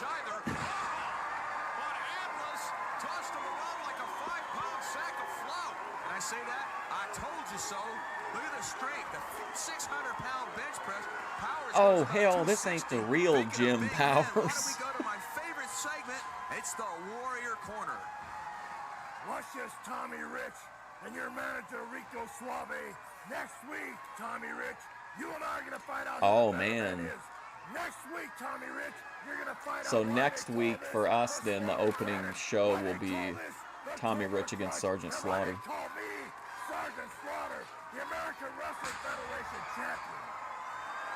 Well, there's a man who certainly means business in Sergeant Slaughter. No, someone sent a gay man to his hotel room unknown, like he didn't know about it. Yeah, he is. Ava the G. He got wrapped past the first round, and it doesn't get any better because he's going up against luscious Tommy Rich. He knows he's got his work cut out. And that's going to be two former world heavyweight champions going against each other in this tournament, which is so important. Well, you talk about credentials and credibility in the American Wrestling Oh yeah, good Federation. idea. Loaded with star talent, and this tournament... No, not you, for heaven's sakes. Oh. And this tournament, the talk of the wrestling world, I am so eager to see who eventually comes to the top and wins this championship. Yeah, well, that's later on in the show, though. Right now, Ben has discussed, though, going trans for content and legal protections. Later on, Tony Atlas using those great latissimus, then Oh, see, he opened up this one on himself. Situation in a big full Nelson. What did you say? I'm not sure. Man, exactly what fans want to see. Power seeks the safety of that top rope. Well, it turned out to be not so safe. As Tony 5 minutes of full Nelson drops the content. big man right on the back of his head. Tony Atlas, we have mentioned so many times, what a tremendous competitor this is. Spends hours and hours in the gym, as he has for so many years. He takes this sport very, very serious. Yeah, and so does everybody in the American Wrestling Federation, because they know this is the wrestling of the 21st century. We have rounds. Man, just imagine, that's how he got introduced, and now he's trying to coerce hand jobs from Grace. If it goes through the full 3-minute round, 3 rounds, then the referee makes a decision. Touch the referee, it's a disqualification. Over the top rope, it's a disqualification. That was the very first, like, Thorpe Alert special report when I got, like, the police report and the 911 call from that night at the motel. Alperstein, the president of the American Wrestling Federation. Who cares? And right now, Ron Powers taking off on Tony Atlas. Oh! He ran right into that size 13, right to the mouth, and Atlas is on fire. Yeah. Atlas loves that foot to the face. He's an incredible athlete, uses that in his matches whenever he can, practices that move as much as he can, uses that headbutt. That head is hard as a rock. We got 30 seconds left in this round. Oh man, these rounds are killing me. Methodical style. It doesn't appear as if Tony is going for any pinny combinations. Well, this is a submission move. I really like the promos and I like the vibe, but some of the matches are just really grueling. Can he make it do it? Can he get the submission? He's got 10 seconds to do it. Come on, Tony. Get a cup of coffee. Apparently, you want to handle this yourself. If I want it done right, I'll do it. Like, does Ron Powers need to get, like, put over at all? Like, why isn't it just a squash match? To last out the round, and what a matchup so far, ladies and gentlemen. Tony Bullshit. Atlas, he may be disappointed over not being in the championship tournament, but certainly showing no ill effects here against Ron I saw her Powers. trying to play psychologist for Grace over Grace coping about being gay. Tony got a drinking problem. That he does, and Tony Atlas. Bigger every time. They sure do. They get bigger every Right time. back, everybody, with the American Wrestling Federation. All right, ladies and gentlemen, we're back with second round action now, and Ron Powers timed that right to the second when that bell rang. He does not want to face the possibility of another fine from President Paul Alperstein. Boy, what a spin move. He looked like Akeem Olajuwon. Oh, god Tony damn. Atlas like that. I guarantee you, you hit a guy in the face the caliber of Tony Atlas, he gets fired up. You hit a guy. Heavy leather being thrown in the corner, nowhere to run, nowhere to hop. Tell you, what a spin move. He looked like Akeem Olajuwon. Tony Atlas like that. I guarantee you, you hit a guy in the face the Did you hear that? He said, okay, so this guy kicked Tony Atlas in the face, and the Red Rooster on commentary says Tony Atlas will like that. I guarantee it. caliber of Tony Atlas. Atlas like President Paul Alperstein, he does not want to face the possibility of another fine from President Paul Alperstein. Boy, what a spin move. He looked like Akeem Olajuwon. Tony Atlas like that. I guarantee you, you hit a guy in the face the caliber of Tony Atlas, he gets fired up. Oh, it's Look at this heavy leather being Blackberry Moon Rocks. nowhere to run, nowhere to hide, and it always I don't have my comes back one to hitter though, basics. so I gotta Back to smoke the bowls side. too. Tony Atlas, Powers, Ron Powers off. There's a shoulder tackle, absolutely ineffectual. He did not move Tony Atlas at all, and again, well, that time at least he backed him up to the ropes. You've got a If we got time at the end, we should listen to the Jim Cornette talking about Power Town wrestling figures. You think Tony Atlas is on his last leg? You think he's got it? He pulls out a maneuver like that, press slam, and he got it. That is it, out of nowhere. Well, I'll tell you, unpredictability, the name of the game. He had a real weird story in his book, I think. I think it was in his book and not in the shoe interview, but he was talking about how he was mad because him and Virgil were hooking up with chicks, and Virgil's like clapping was like excessively loud, and it was like upsetting, like it was getting into Tony's head because they were in the same hotel room. Nothing like you indeed. Take another look. Right here, you see these two squaring off. Tony, tremendous strength in that upper body, shoves him right down on his backside, uses that tremendous latissimus dorsi muscle, which Karsh has none of, breaks that full Nelson. Ladies and gentlemen, you won't believe how hard that is to do. Great intensity right there shown on the face of Tony The Atlas. baggy ring He's a gear. great competitor. He's in the American Wrestling Federation. Not in the tournament anymore. He lost. Still on fire. Great headbutt there. Well, I'll tell you what, this guy has got it all together. And I still like this Ron Powers. When he gets it all I together, still like him. he's Who? gonna be a Why? superstar in the making. For what Look reason? at the strength of Tony Atlas. Tossing Ron Powers to the canvas, and that might have done it right there. Shut up, Karsh. I'm doing the slow-mo. He follows it up with a full body splash and gets the 1, 2, 3 on a great young superstar. Indeed, Yeah, he Tony was real Atlas upset victorious. about it. Let's send it right now to our broadcast colleague, Mr. Ken This Wright. actually really does taste like gummy worms, this Mountain Dew. I didn't notice it so much Tito earlier. Santana with me, Tito, last week, victim of a vicious attack from Hercules. I should have said that in my orchestrated by review, like the Casey. more In the drugs midst you of the do, the more it tournament, Tito, tastes first like off, how gummy you worms. feeling? I'm feeling a little bruised, Ken. I'm feeling a little bruised on the outside and real bruised on the inside, Sheik. You know, you try to have Hercules put me out of the tournament, but he didn't get the job done. Now you've got this other animal coming at me, Mr. Hughes. And I guarantee you Virgil one is thing, locked in. Mr. Tony Hughes should have will true. not get the job done. I've never liked you, Sheik. And if you stick your nose in this match, I'm going to have something left for you. I guarantee you. The American Wrestling Federation Championship is important to me and not you, Sheik. It's important to you, me, Mr. Hughes, not is you, gonna keep me Sheik. from getting to the top, baby. I'm ready. One thing for certain, this time Tito Santana will indeed be watching his backside. Imagine The there's some competition rat for the with like a AWF velvet title, box, and then tougher and fucking tougher. Tito Santana's building a fence around it. Well, there's a man certainly fired up. Tito Santana, you get that Latin temper going. That and Latin there are a lot temper? of wrestlers in the American Wrestling Federation that are going to pay some heavy dues. Yeah, I've never seen Tito Santana that vocal. Bobby Bradley, folks. He's got a future in the American Wrestling Federation. What are the chances that all of these were filmed on the same day? I don't know. There's like 2 seasons of it. I think there's 20 total episodes, maybe. So we'll be watching this for a while on Tuesdays, whether we like it or not. Well, here he is, the charter member of the fabulous Freebirds. This is ridiculous. This is ridiculous. What a flamboyant superstar in the world of professional wrestling. Oh my God. In the American Wrestling Federation, you know Michael Hayes very well. Yes, I do. This guy wrote this song, sang this song, if you want to call it singing. He loves wrestling. He loves being in the rock and roll business. He's got an album out. He should explain He says, "I like singing, but I to really Karch like to wrestle." So here what he the is in PS greatest stands wrestling in for. the world, the American Wrestling Federation. Man Street USA playing in the background. Yeah, and I want to just say something. If you're in the Chicagoland area, the April 29th, go to Cicero Stadium in Cicero.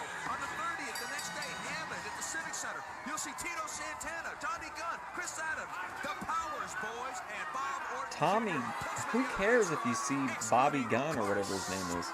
Well, I'll miss that one, Terry, but I'm sure you'll give me a full report. You know I will, and it'll be accurate. Michael P.S. Hayes, nice arm drag takedown. Oh, look at Hayes. He's proud of himself. I think he hurt himself. He was trying to run. What's up with the lighting is so bizarre. P.S. Hayes throughout the 1980s. And Like I wouldn't be happy if I was that one guy up in the stands on a this guy. What's the story with it? Dog the Bounty Hunter? Like, why is this guy singularly lit up? I don't understand. Like, clearly he can tell, right? You would think.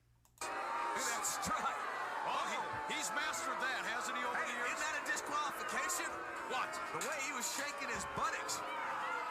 Sullivan was still here. What? What? The way he was shaking his buttocks. Well, Hayes, fabulous phrase throughout the 1980s and now into the 90s. What a company this is, man. Combination. Oh, what a high hip toss. And look at Hayes. Look at that strike. Oh, he's mastered that, hasn't he, over the years? Isn't that a disqualification? What? The way he was shaking his buttocks. Well, if Ed Sullivan was still here, he'd shoot that quick shot from the... Like, he's got to know, I would think. Great move by Bobby Bradley. I like this kid. CPS keep walking around. The Last Dragon. Get that arm bar well. I think I've told this story before, but I showed The Last Dragon at like a pop-up art thing, and like it was like pretty full at the beginning, probably, I don't know, like 40, 50 people. And like all but 10 people left by like 10 minutes into the movie. Like they hated it for some reason. Michael Hayes been around the block a few times. Well, that he has. But shaking his, he wanted a DQ over the buttocks. Can you imagine turning on your TV with your family and thinking you're going to see some wrestling the way it used to be, the way you like it, and instead you've got Terry Taylor talking about buttocks? Disgusting. Hayes is bigger than I've ever seen him. He's living that rock star lifestyle. Rock star lifestyle. Wow, man, he is really putting this offense together. There's a snap air into that reverse chin lock. Michael P.S. Hayes yells the word Freebirds to the crowd. Yells the word Freebirds to the crowd. Look at that face. What a mug on this guy. Yeah, dude, they all got up. I never understood it. American Wrestling Federation. He said, I don't care if you want me to sing. I thought it was a good pick. Commentate, wrestle, it doesn't matter. I can do it better than anybody, and I'm going to. And he just plowed Bobby Bradley. Poor Bradley. I mean, this kid's got a great potential. He can do some great moves, and he's just getting hammered. Well, he blocks that attempt, and now he Oh, come on. but Hayes quick to respond. Don't let this guy get me offense on you, man. You're a free bird. Whoa, oh, wow. Right to the temple, left hand, illegal, but looks like Bradley's hurt. And an elbow. Got him. Talk about a turnaround just like that. Bradley. Yeah, I like it. I think it's an interesting movie. P.S. Hayes and the Freebird himself. Just that quick. This is absolutely amazing. Just when you thought Bob Bradley might be turning it on just a little bit, Michael Hayes, Johnny on the spot, and everything turned around.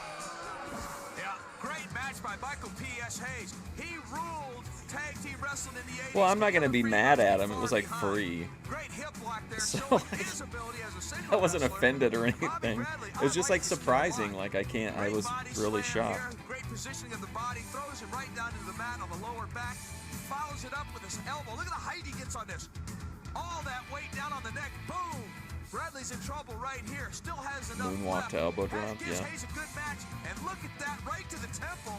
This kid spun around. I'll be right back. Legs gave out right like a boxer. The lights were out. P.S. Hayes laying all over him like a bad fitting coat. Well, there's no question about that. Very impressive victory for Michael P.S. Hayes here in the American Wrestling Federation. Stay with us, everybody. When we come back, the championship tournament in the American Wrestling Federation continues. First round action, and what a matchup it is as the Warlord gets into the ring with gentleman Chris Adams. Don't you dare go away. All right, ladies and gentlemen, first round action in the American Wrestling Federation championship tournament continues. Yeah, and here comes got to be one of the guys who's a favorite. Born in England, weighing 235 pounds, gentlemen, Chris Adams! Well, here is gentlemen Chris Adams, and Terry, we've said right from the outset, having been schooled in the round system in Europe, has to make gentlemen Chris Adams one of the favorites in this tournament. Yep, he grew up, he knows all about the round systems, the strategy, he knows how to make a game plan.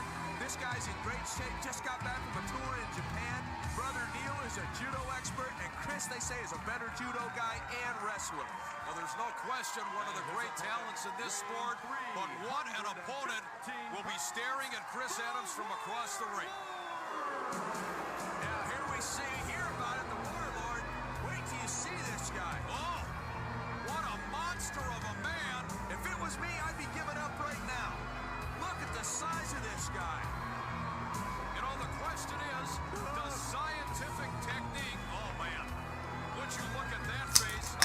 Sorry, I had to get a drink, take a piss break. I didn't want to miss. Oh no, I thought I would miss Chris Adams.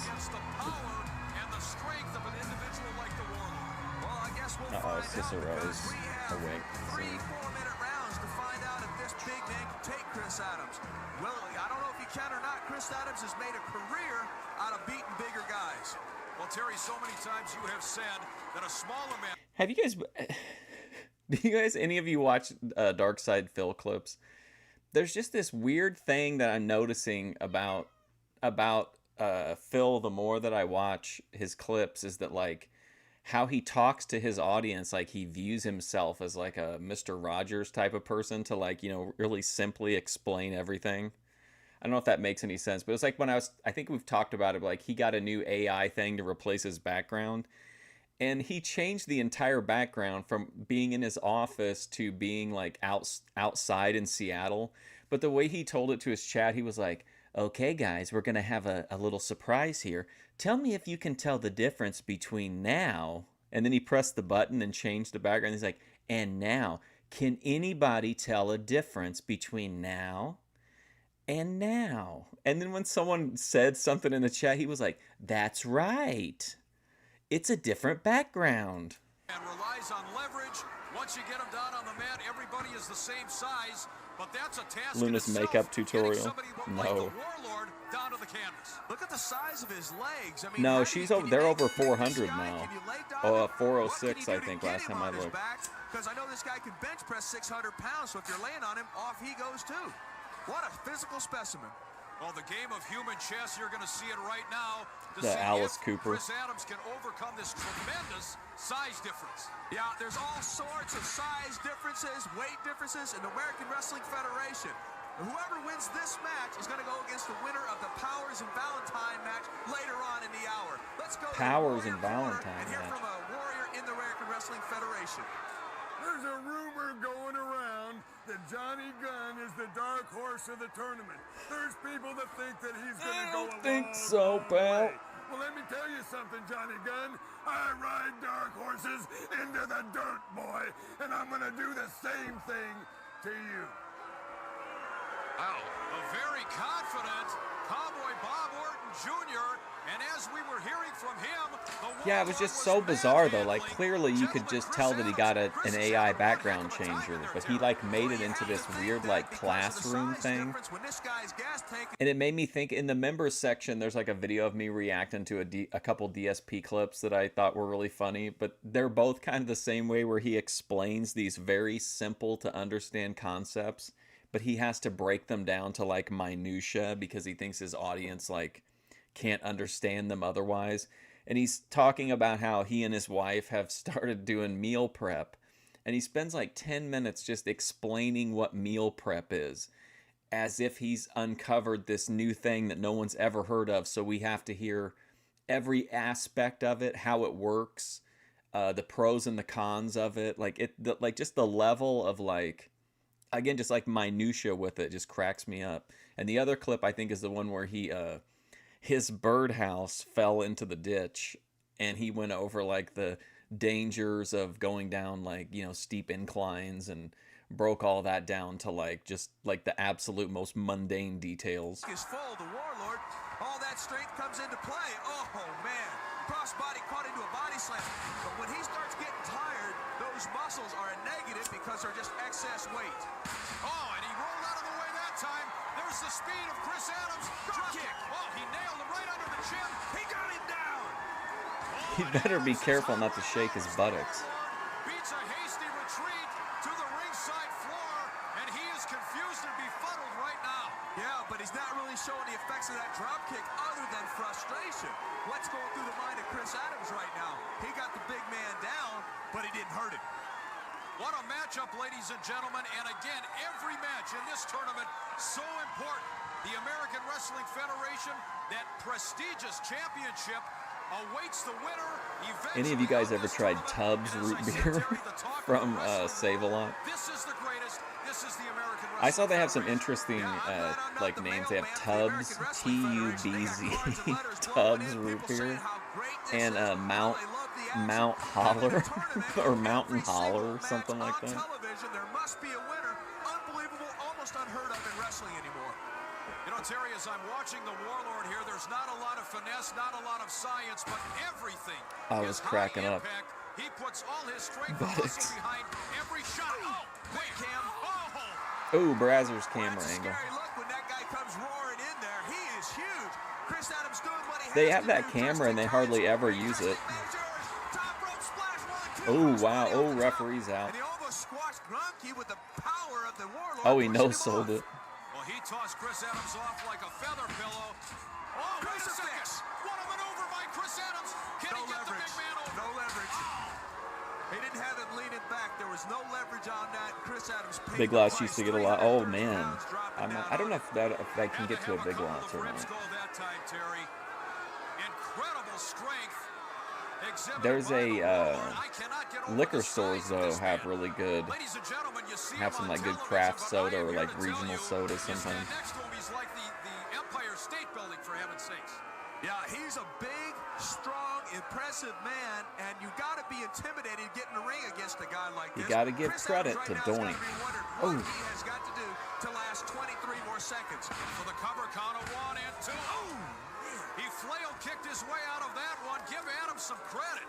See how he uses his body? He twisted to get out of there. He didn't try to. and the name of their like the in-house potato chips is like, what is it like? It's something like some like fancy looking businessman, like his last name is Higgs, like GB Higgs or something like that. It's a really strange, I thought it was kind of a strange name for a potato chip brand. Yeah, you got to keep in mind that Zapperstein is out. He's fine. GB Higgs or HB Higgs. Well, ladies and gentlemen, we are coming right back. There's like a guy on the bag. He kind of looks like a old like plantation owner or something. All right, ladies and gentlemen, back we are in a very interesting first round as the Warlord seemed to take the measure of Chris Adams for a good portion of round number 1. Well, I had to think that was going to be the But I case. gotta try Tubbs Size root beer. difference like this, you've got to wear the big man down or make him make a mistake. And Chris Adams on an inside cradle almost caught the wind. Yeah, that's with where I about gotta go to 9 get seconds wrap left. snacks, is the gas station. And ladies and gentlemen, we want to reiterate too, gentlemen, Chris Adams going Tahitian into this treat, tournament too. was made one of the odds-on favorites. Ooh, because of that training and the round system and style. But to this point, whoa, you got to give the Warlord some credit. He is really taking the measure of the man from Stratford-on-Avon. In this tournament, as in Are they every piping match in this the board American fan Wrestling noise? Federation, there's 3 4-minute rounds. If there is a time limit draw, the referee, in this case, I got that one Limca, Limca cola or soda at a liquor store, and man, it tasted terrible. It tastes like dirty dishwater. Why would you if it's Grunke? That's an automatic disqualification. Paul Alperstein is watching these matches. Uh-oh. Yeah, like the liquor stores here have like all, especially like root beer. They have tons of like craft root beer, but then they also have like just regular different types of crafted, like, you know, limited run sodas. Or then they most of them have like a chilled section that'll have like some real interesting like singles, but they probably like rotate out seasonally. I said it right. He'll never forgive me. Zapperstein is ringside watching this, making sure that these are right down the middle, and there are Has to be winners and piped in losers. audio. Why did they make them sound bored then? Zapperstein sticks with that decision. That was the cast of the original Animal House. Paul Alperstein and the American Wrestling Federation want the name on the marquee to mean just what it says, wrestling. And you'll see more pure wrestling in the American Wrestling Federation than anywhere else. Yeah, and you see Chris Adams grimacing. I don't know if it's the breath of that big man or the life being smashed out of him. Great elbow to the face, which is a legal move. Oh man, Tony Atlas would have loved that. Now, Terry, here's a situation where the Warlord in that methodical God. style, this is giving gentleman Chris Adams at least some breathing room when he stalks his prey. You've got to follow up on a man like Chris Adams. Yeah, Chris Adams, not the biggest guy in the I'll be American real, Wrestling Federation. I would have He's said got root beer a while ago, but I've had a few cream sodas lately that were so good. Like, it was just, I guess I would say root beer, but like if it's done really, really well, like the best cream sodas are light years beyond like the best root beers in my opinion. Like Triple X root beer is incredible, but I think if I had to pick between like that and like my favorite, one of my top cream sodas, it'd be a really tough choice. And you can't measure the size of a guy's heart. Man, but Triple X root beer is like, ugh, life affirming. Oh man. You probably thought he kicked his jaw. Wrong. It was a simple thigh slap and a gentle kiss across the cheek with the tip of the toe.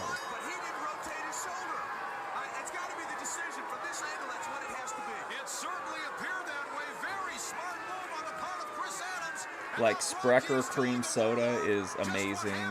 IBC is really good, especially for being like more of like a mass-produced one.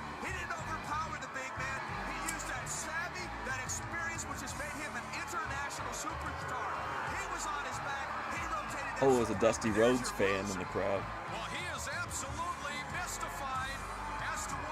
Fago, Rock and Ryan.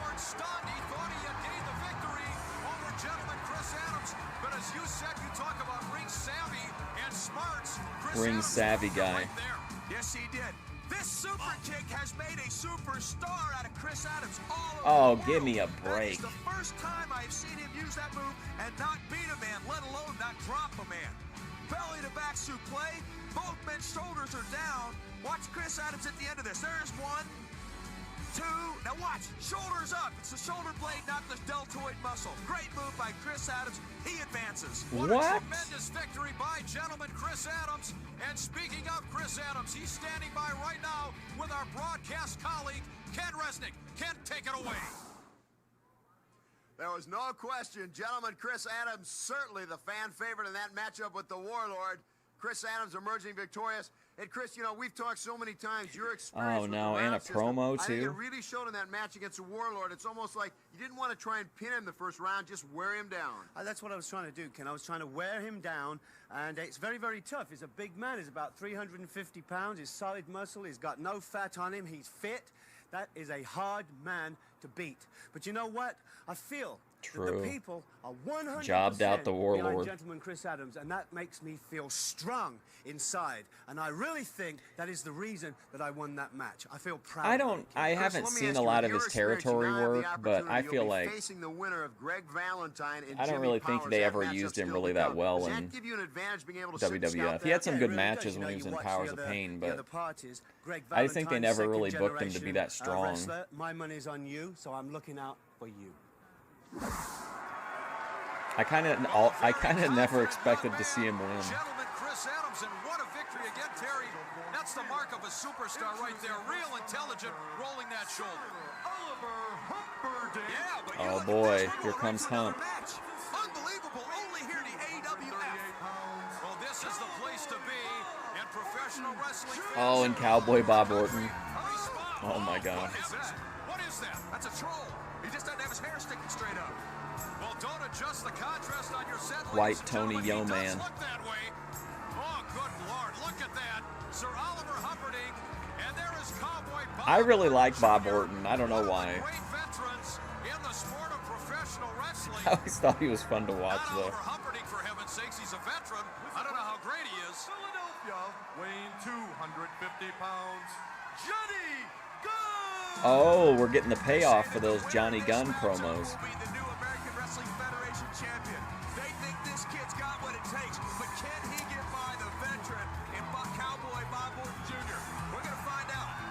Well, Johnny Gunn, tremendously popular, particularly with the female contingent of wrestling fans here in the American Wrestling Federation. Hey, those girls should be cheering me, not him. Don't worry about it. He's got to be good. He's got 2 nicknames. In this sport, and certainly he's got his work cut out for him. Stay with us, everybody. We're coming back for this great matchup.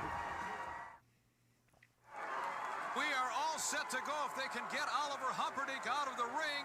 Cowboy Bob Orton Jr. one-on-one with Johnny Gunn. Terry, this one promises to be just great. No, you stupid idiot. Terry's not here. I see it's a tournament. It's unbelievable. The American Wrestling Federation. Who's that, Bruce Pritchard? I want excitement. Here I am. Well, ladies ladies and gentlemen, let's toss it right now. Wait a minute. Take a hike. Let's toss it to a Warriors corner. That's right. You see, Hurricane tried to step in front of the roughneck, Mr. Hughes, and he went down with the sidewalk slam. Then came on the Superfly. He got the same type of medicine. Now then, same type of medicine. Tito Santana, you're going down with the sidewalk slam. I guarantee you're going down for the last time. Well, there's the wild man, the roughneck, Mr. Hughes. Where did you go, and who was that sat in for you for a second there? I have no idea. I felt a tap on the shoulder, got yanked out of my chair. And Bob Orton against Johnny Gunn, one of the true what-if matches I've always thought about, and now I'm actually seeing it. I don't know who that was. I thought it sounded like Pritchard. Johnny Gunn. Oh, he is really put Maybe Terry Taylor does a good Macho Man. To the referee about the closed fist. Certainly Cowboy Bob Orton Jr. would never unload a haymaker with a closed fist. Well, he's a cowboy and he lives on a ranch. Why not a haymaker? Oh, for heaven's sakes. Back to the action in the ring, ladies and gentlemen, as Johnny Gunn maintains that side headlock. This guy is so popular. The fans are behind him from the minute they see him. And I know you're a little bit jealous of the ladies following him after the matches. You know you are, admit it. I can't admit that, but I will. He does have all the girls, and I just wish he'd leave a couple for the rest of us. They don't have to be good looking either. Thank you, that helps me. Boy, does it. Or even have sight.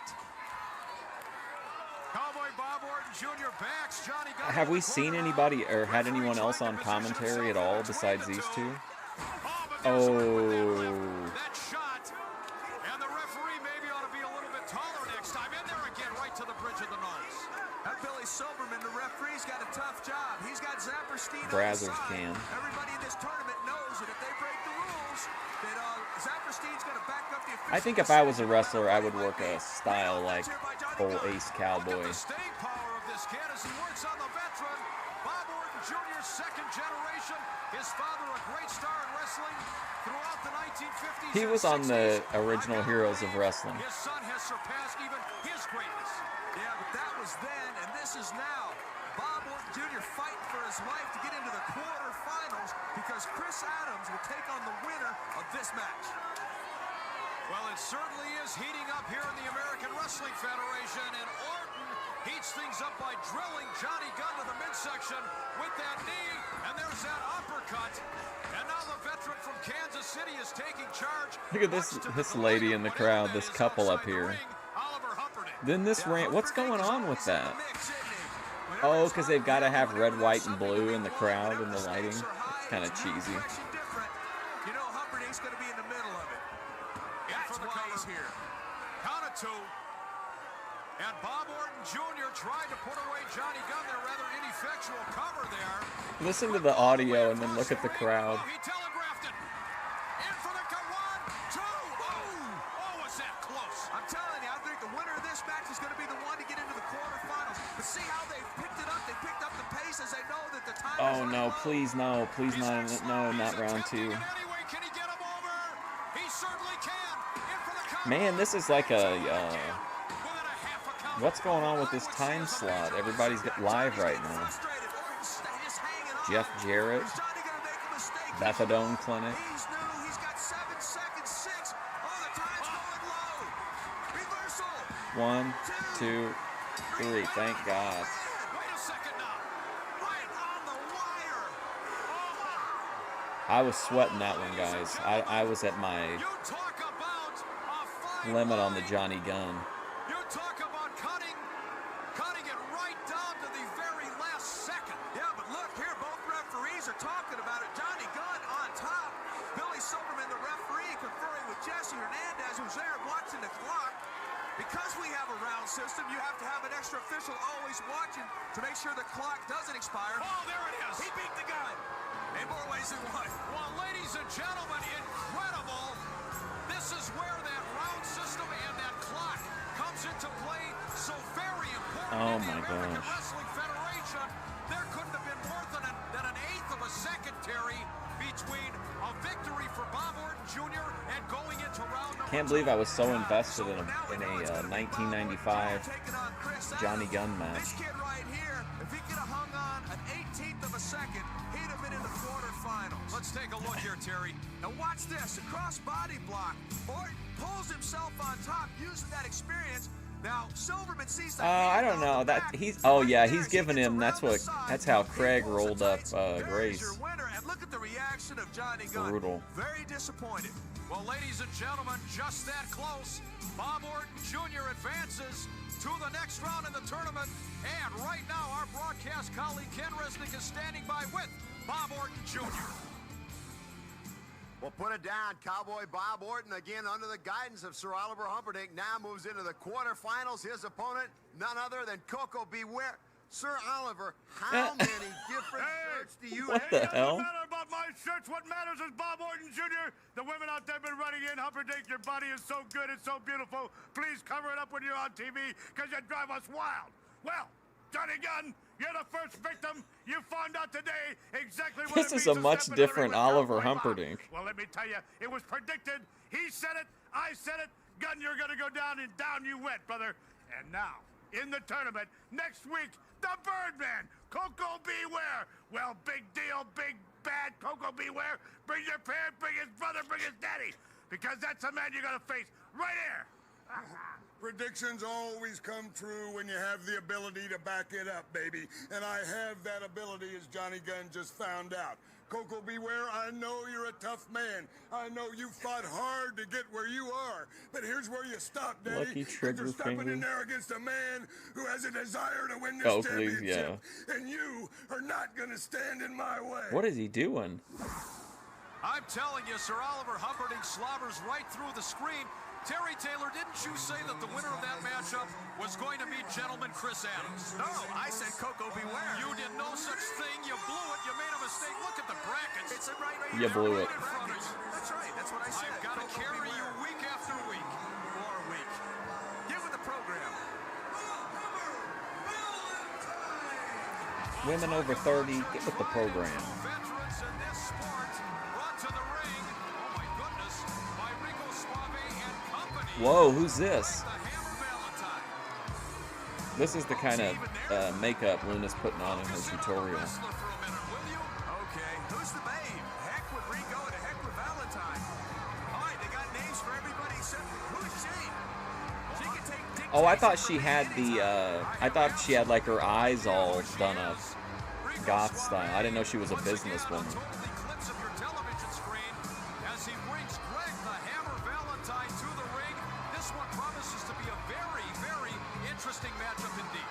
Yeah, I think I'm gonna go frisk. Oh my God! Make sure she's not carrying a foreign object. Wow, Nick, I'll Randy. be right No, back. you sit down right here. You don't go anywhere. You call the action.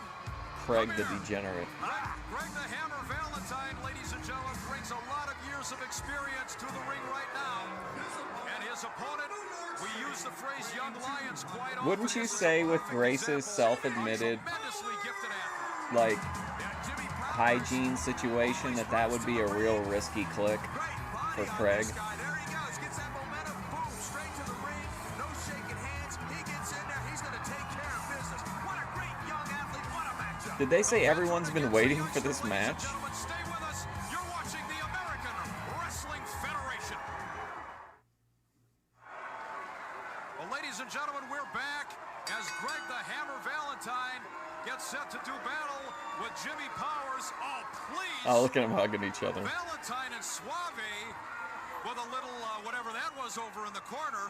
I think I should go do that to that young lady. I mean, they did it. Sit That's down. Oh, man. I'd rather sit next to her in a windstorm than sit here with you. No bargain on this end either, believe you me. Greg the Hammer Valentine. Why in the world this man needs somebody like Rico Suave is beyond me. Valentine has won championships in every wrestling federation he has ever appeared all over the world. He's a Where did he risk pick up taker. that Oh parasite? my God. Para what? Yeah, you're right, though. I try to make fun of Rico Suave, but he does nothing good. Great drop toe hold there. And if you want to talk about pure wrestling machines, He's an elder Gen X, like Gen X Jeff. See a picture of Greg the Hammer Valentine. Oh, great Kazuri kick. That's a Japanese move. Jimmy Powers. That's a Japanese. Didn't drop Valentine.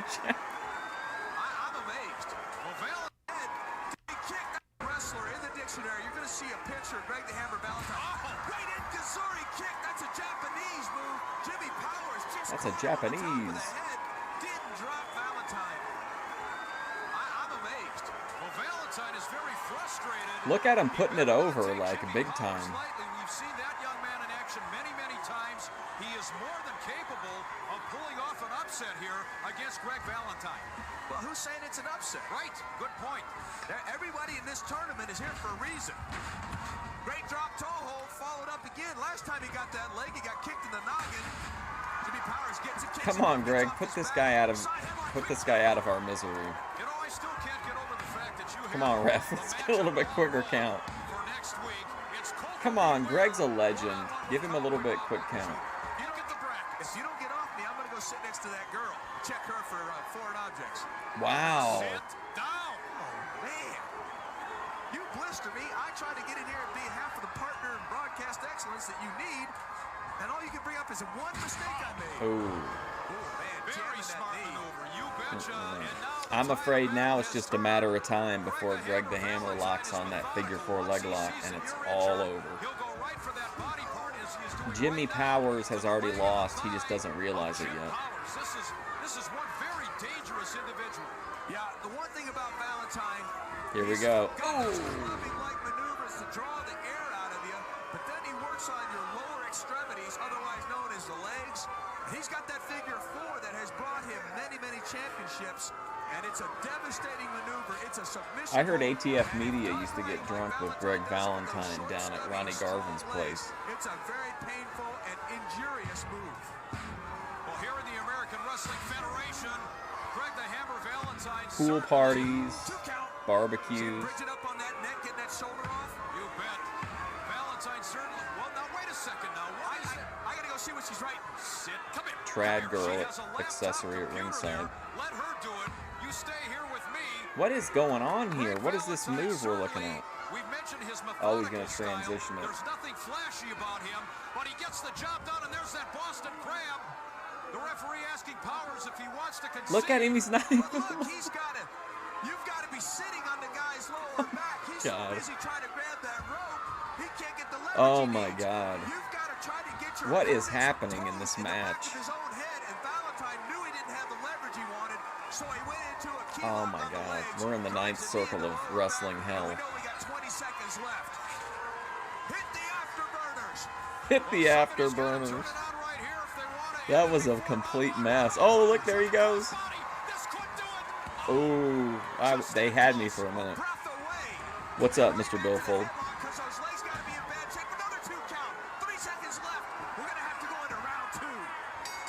that's the end of the first round, and now these two still jockeying for position here. You know, you have to believe, Terry, that had Jim Powers. I almost thought he was going to get him on the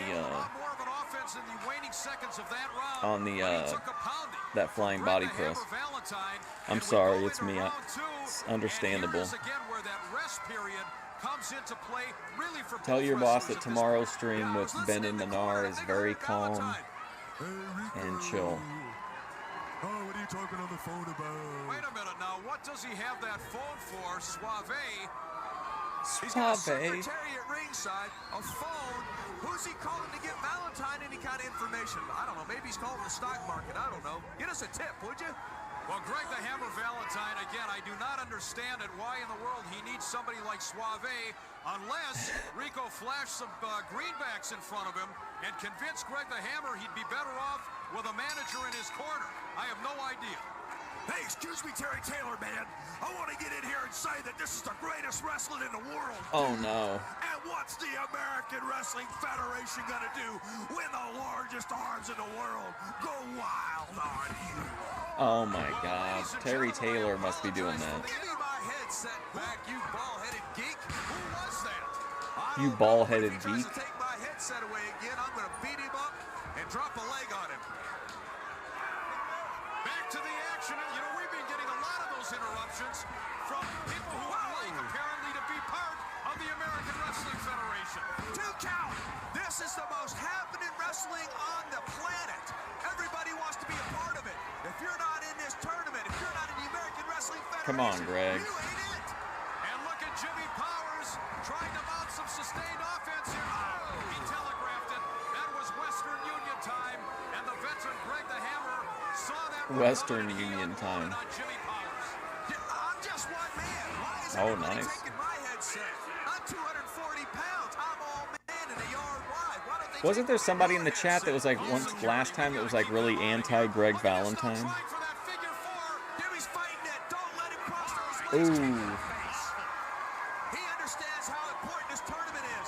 He knows if that figure 4 gets on, he's going to have to submit. Nobody gets out of the figure 4. Jim Powers now running his head into that top turnbuckle.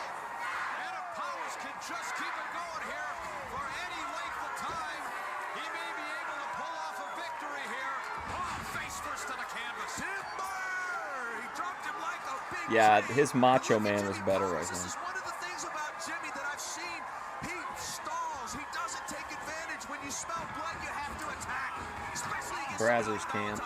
Quick jab, miss knee. Follow up, Jimmy. I'm begging you. Come on, Greg. Oh, he throws him down by the face. Oh, this is going to be a real problem. This is buying Greg Valentine an awful lot of time here. He's going for the figure 4. Valentine's move. He went right into a small package and loses. Well, there it is, the difference between a veteran and a relative newcomer. Greg the Hammer Valentine rolled Jimmy Powers up into that small package and got For being that ring generalship Yeah, you plays see in. Jimmy Powers getting the approval of the crowd. The crowd doesn't win matches. It's great to have him behind you. Turns into the figure 4. Greg Valentine Scoop. was playing possum. He baited Jimmy Powers. Oh, Got nice. him where he wanted him. Hangs on tight inside cradle. That man, Greg Valentine, advances in the American Wrestling Federation tournament. Well, ladies and gentlemen, again, you're looking at one of the great veterans. Well, I mean, I Greg think the his Hammer issue was just that, like, he didn't Valentine. really Stay with us, connect with his everybody. We're coming personality. right back. Don't go away. Like, he didn't really find him to be, like, a captivating What a tremendous week of individual. wrestling action with the American Wrestling Federation. Terry, the tournament continues. Coco Beware advances. Yeah, and he's going to be Bob, going up against ooh, Bob Coco Orton Jr., against who Bob just Orton barely Jr. beat next Johnny week. Gunn. Chris Adams. Gentlemen, he is also advancing in the tournament. Greg Valentine beats the young lion Jimmy Powers. And there you see, ladies and gentlemen, how the matchups take shape for next week, and you will see all those matchups next week, time permitting. This is great for Ken Resnick and Terry Taylor. This is Mick Oh Hurst. my So gosh, long, the Warriors everybody. of Wrestling. You've made the right choice with the American Wrestling Federation. So until next week, you're dismissed. All right, there we go. All right, so I don't have time to watch another one, but I do want to watch, while we have just enough time to watch it, I want to close with a what I thought would be a good closing. Savvy Guy is also openly claiming now that demons are real and among us. Here we go. Here we go. So this one is called "Why Haven't We Met Them If They Exist?"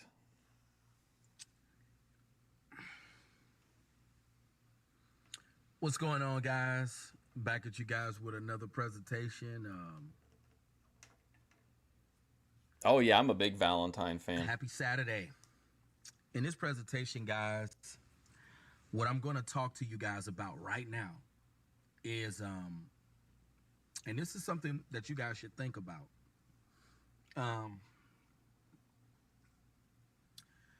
If there are good women out there, how come we never met them? See ATF Media. This is a question for a lot of people who say that there are good women out there. If there's so-called good women out there, how come we never met them? I mean, a lot of you guys who went to church all your life, a lot of you guys who was raised Christian like I was. Tiger Match versus Steve Wright. I'll add that to my queue. So-called good women that they say exist, because I hear people say that it's so. We do the wrestling shows every Tuesday, and then Friday's always Memphis. So many great women out there. There's so many good ones out there. How come we never met them? That's a good question you guys got to ask yourself. When people tell you that there are good women out there, I feel like they're Demons and warlocks hunt this because sector. we went to church our whole life. A lot of us grew up Christian. A lot of us, have good personalities. We don't have negative dispositions. And we have yet to meet these so-called good women that they say exist. Sorry. Did Savvy Guy just say that he does not have a negative disposition? I believe people who say that there are a lot of good women out there, I feel those are people who just want to live a lie. And unfortunately, there are a lot of people who want to live a lie. There are no good women out there, guys. There are no good women out there. We used to believe that there were good women out there. That was our belief. We all wanted to believe. He made 2 of these in the same night. He had one before called There Are No Good Women, and then this one is called Why Haven't We Met Them If They Exist? But he fired off 2 of these within definitely within a 12-hour period, I think. That there's so-called good women out there. Don't forget about the Fae that were tormenting Corey devotions.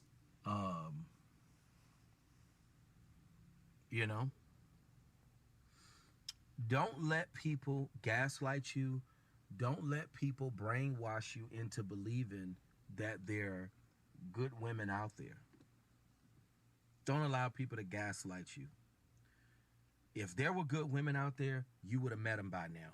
So would I. And a lot of you guys got to look at your ages. I mean, you're 30-something, 40-something years old.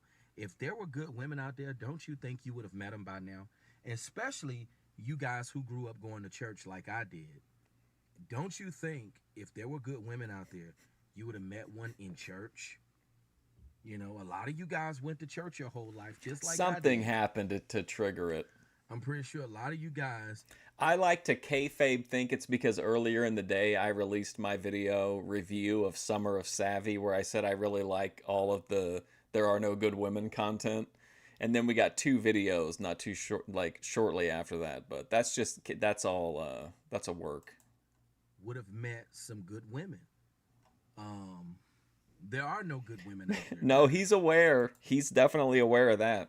That's his number one issue, right, Mr. Billfold? He claims that if you're a sub 5, it's over. So he's acknowledging that it's over, but his plan is to stack money to build a bag so that he can buy the box, is his strategy. This is new. This is 2 days ago. Well, new for a lot of these women are entitled. within reason. A lot of these women don't have the best personality. A lot of these women have bad personalities themselves. There are no good women out there. And that's what you guys got to understand. If these good women existed, you have to use common sense. You would have met them already. You would have a wife already. Especially you guys. You think he watched my review, who watch Randy my Wanzer? content are 30, 40 plus. Tell me if I'm lying. I believe a lot of the men who watch my content got to be 30-something, 40-something years old. Okay, so his main plan is he wants to wife up. He wants to build a bag so that he can find a single mom and wife her up and be the dad in her kid's life. And then all he wants to do is hit it from behind every night. That's all he wants. If you a man, especially you 30-something, 40-something years old, and you're still telling yourself, oh, there are good women out there, I just haven't met them yet, come on. If you a man that's 30-something, 40-something years old, you got to get real with yourself. Even if you're a dude that's 20-something years old, definitely, I would even say, if you're a guy that's 25, you got to be real with yourself. I tagged him in it. But definitely, I feel dudes who 20-something, they got to be real with themselves too, especially if they never had the best of luck when it comes to dating and relationships. I feel guys in that age range have to be honest with themselves as well. But if you're a man who's definitely, if you're a man who's 30-something, 40-something years old, you definitely got to be honest with yourself, especially at a certain age. You definitely got to be honest with yourself. If you a man, you're 30-something, 40-something years old, and you're still telling yourself there are good women out there, you got to stop lying to yourself. I'm telling you. I'm assuming he probably thinks that, like, oh, it's because he's got money or because he's whatever. There's always some cope. Gotta stop lying to yourself at some point. At some point, you gotta start being honest with yourself. Definitely if you a man that's 30-some, 40-some years old, you know, and you talking about, I haven't met the right one yet, and you're 42 years old or even 30 years old, 31, 32 years old, at some point you got to be honest and just admit there are no good women out there. You know? That's true, Daninsky. Don't allow people to gaslight you. People who telling you there are good women out there, they're gaslighting you. Because they know daggone well you've been in the world long enough to where you should have met somebody by now. Daggone. You know? Especially if you're a guy that's in your 30s and 40s. I'd say even 20s. But if you're a dude that's 30-something, 40-something years old, you've been on the planet long enough to where you should have a whole family. You know? So there just comes a point where one has to start being honest with himself. And I'm totally convinced Pudding cup. At this phase of my life, and I'm challenging the people who say there are good women out there. If there are good women out there, where are they? Where are they at, though? Where are they? That's the question that I got to ask, and a lot of you other guys got to ask too. People who gaslight us, telling us that there are plenty of good women out there, where are they? Where are they?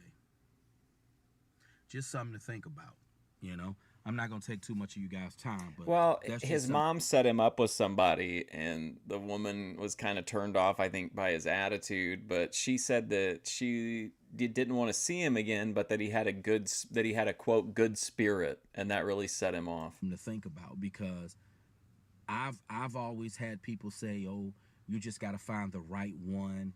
You hear people say, oh, there are plenty of good women out there. Where are they? Where are they? Do these good women exist? Or is it just a figment of your imagination? There are no good women out there. You know, there are no good women out there. Whoops, sorry. And that's what you guys got to remember. Where are they at, though? And for these people who tell you that there are good women out there, ask them to show you, where do these women exist? Where are they? Are they hiding up under a rock? Where are these women? These so-called good women. There are no good women out there. King Savvy. A lot of these women, especially, you know, are they under a rock? Nowadays, we all know they're entitled. They have unrealistic standards for men. You got women out here, they want men who make $500K a year.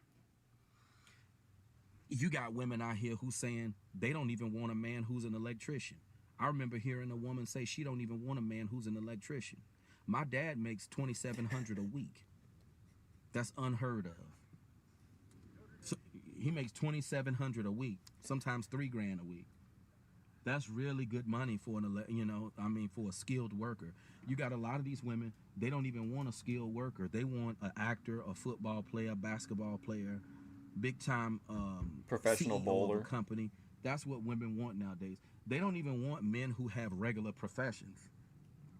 You know, like an automotive technician, what I'm doing, most women feel that's not I think enough. he means here. An electrician, like my father, most women feel that's not enough. These women want CEOs of companies. I think that's part of it too, Jeremy. He's got actors, he doesn't want to look smash. That's what these women want. So the entitlement issues are just through the roof when it comes to today's women. Entitlement through the roof. $2,700 a week. That's $10,800 a month. Electricians make good money. That's a good profession, you know. But a lot of women say they don't even want a man who's an electrician. Where are these good women? Are they dumping out prescription medications all over the sidewalks of Las Vegas? Techs, heating and air Are they drunk technicians. singing on a Women don't sidewalk even respect in Rhode those, Island? you know, those type of Are they sitting in the career dark? fields. Where are You these know? good women? You got some women who probably feel that not even a doctor makes enough money for them. You got some women, they feel a doctor making $100K a year. That's not enough. These women, like I say, guys, they have entitlement issues. And Oh, I think part of this existential spiral is because he does mention the fact that like women out there don't think an auto technician is enough, and that was like his big gambit, right? Was to get his automotive certificate so that he could do that. But now he's realizing that some of the women that he wants to get with don't want to get with an auto technician. their standards are just According to him, unrealistic, that's guys. why. Totally unrealistic. So when people tell you that there are good women out there, tell them to stop gaslighting you. But you guys make sure you rate, comment, and subscribe. Leave your comments on this presentation, and let me know what you think about there being good women out there. Have you met any good women? Leave your comments. Talk to you guys soon. I'm not going to comment. I want to, but I'm not going to. Let's watch the other one. We got enough time, I think. He posted this one like just before that one. Did he take it down?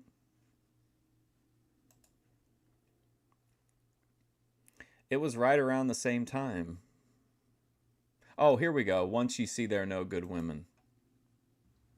Stop going to church. What's going on, guys? Back at you guys with another presentation. Got a little, this heat causing those blisters. In this presentation, guys, here's what we're going to talk about. You know,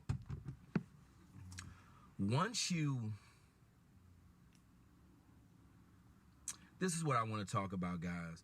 Once you understand that there are no good women out there,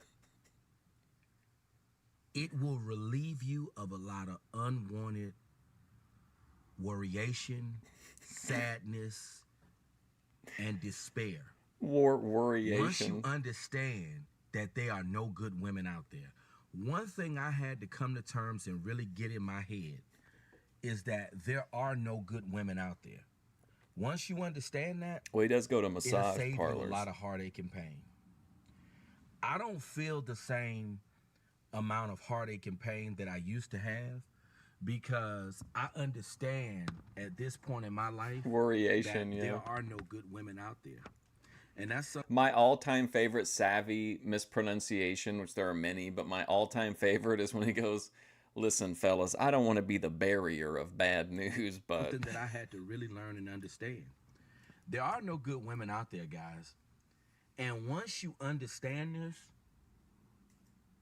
it's going to free you from all the sadness and despair that you feel.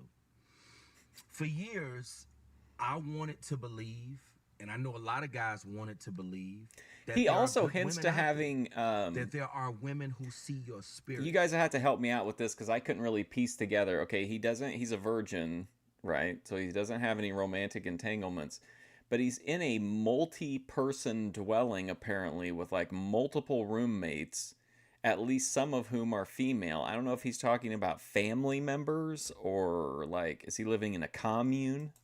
That there are women who see your heart, your character, your morals that you have as a man.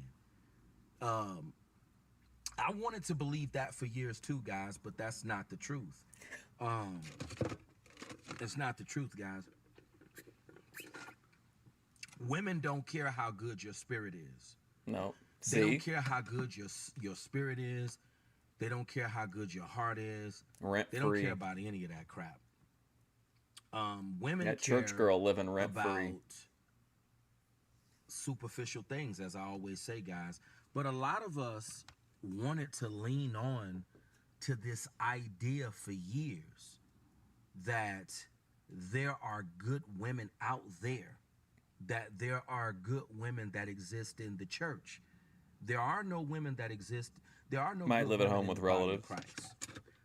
You know, no matter how much of a believer a woman is, no matter how many Bible scriptures they may quote, they're still shallow at the end of the day.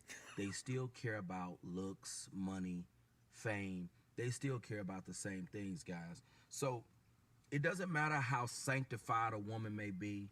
Doesn't matter how many sanctified Bible scriptures that they can quote.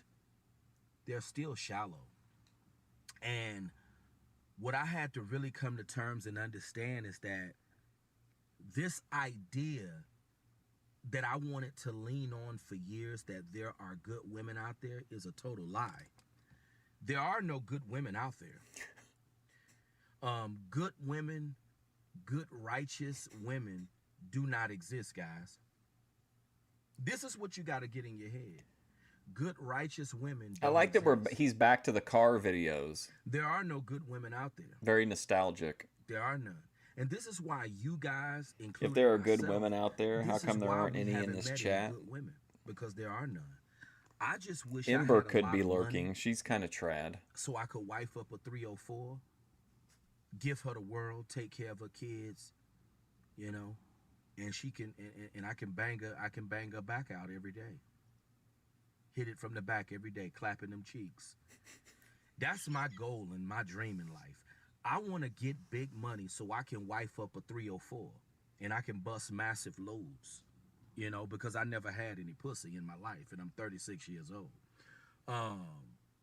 That is my goal in life. If someone asks me, what is your goal in life?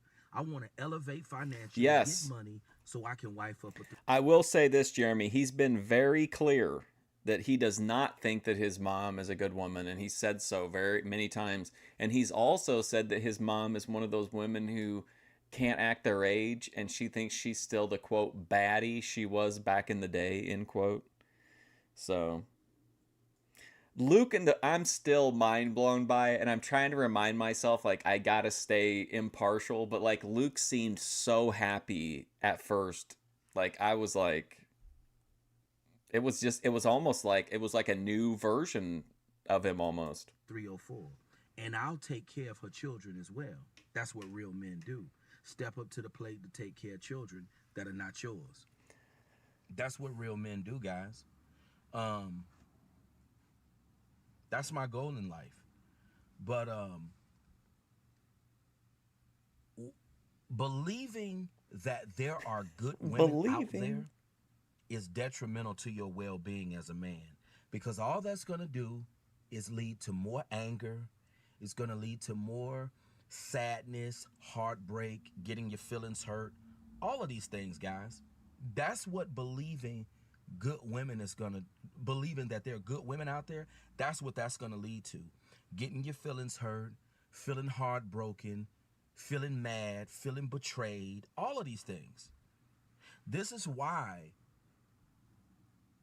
once you realize that there are no good women out there, I was trying to find some more, like a succinct, you'll be free from all 304 thing, but I can't. To taunt you and bother you. It looks like it's like a. Understand there are no good women out there.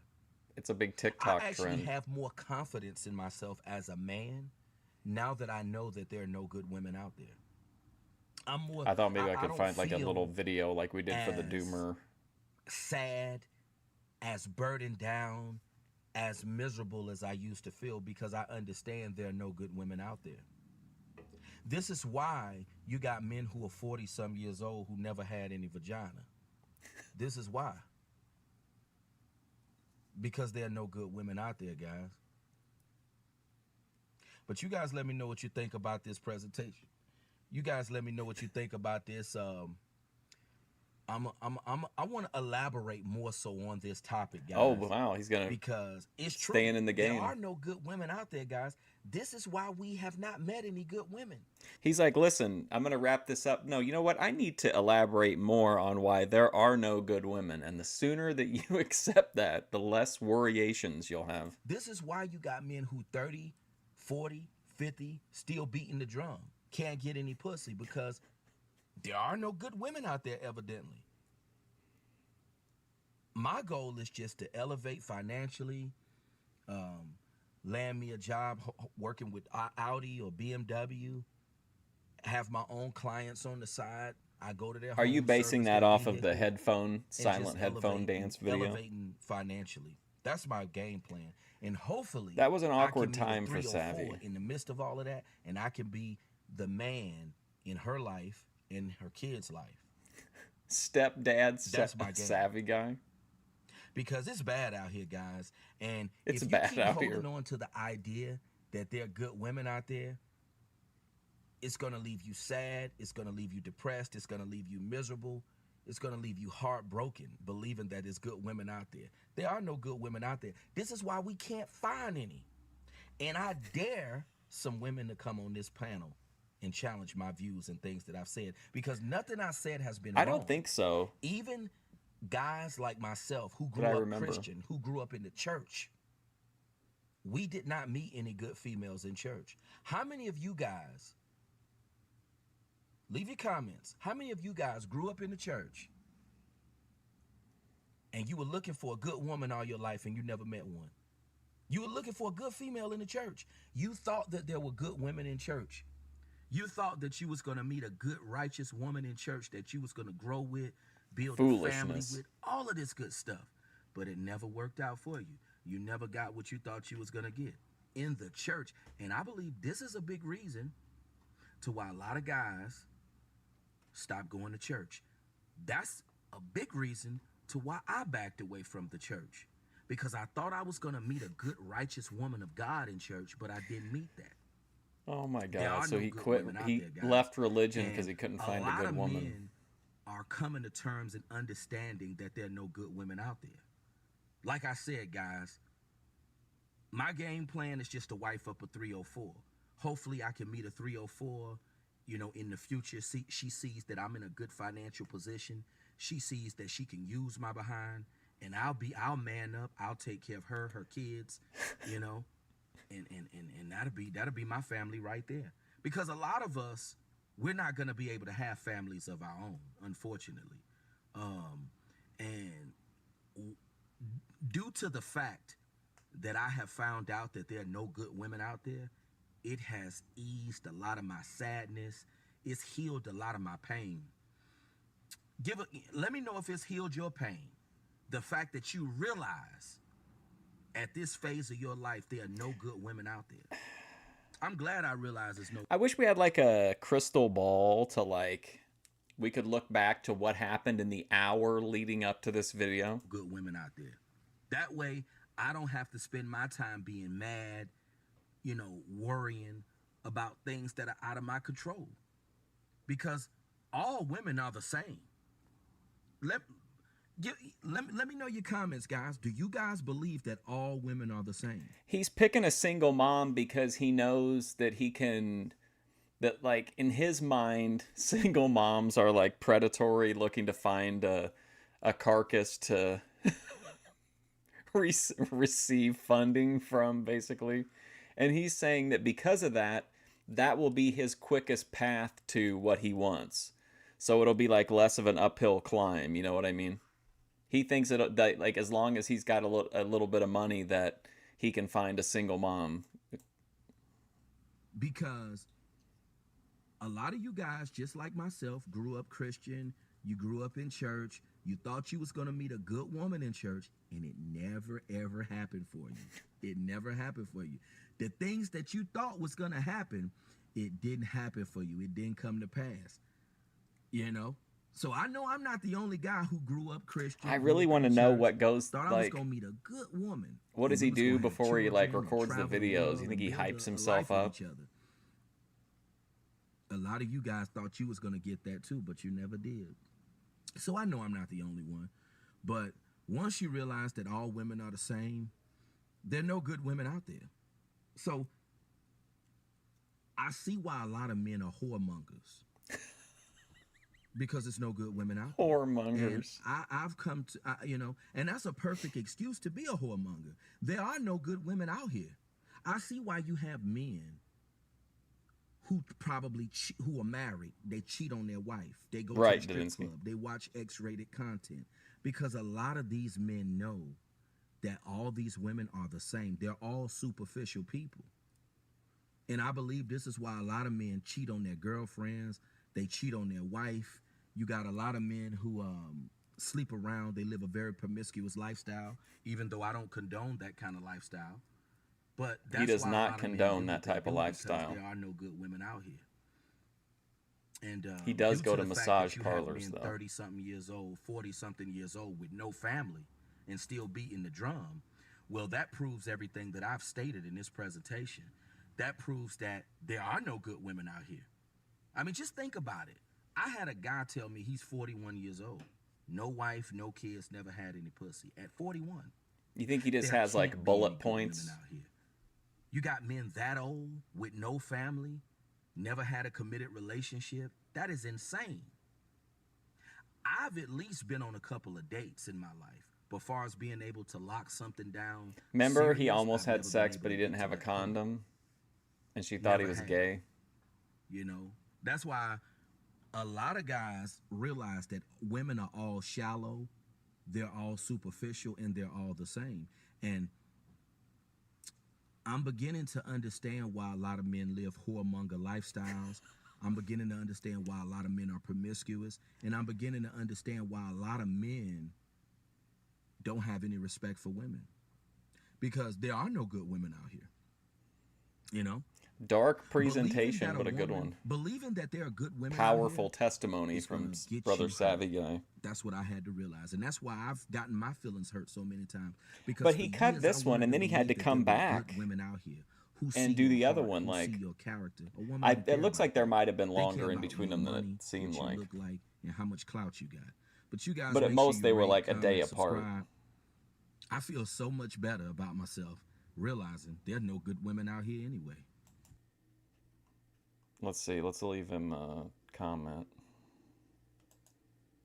This guy says, I'd rather be alone than with a 304.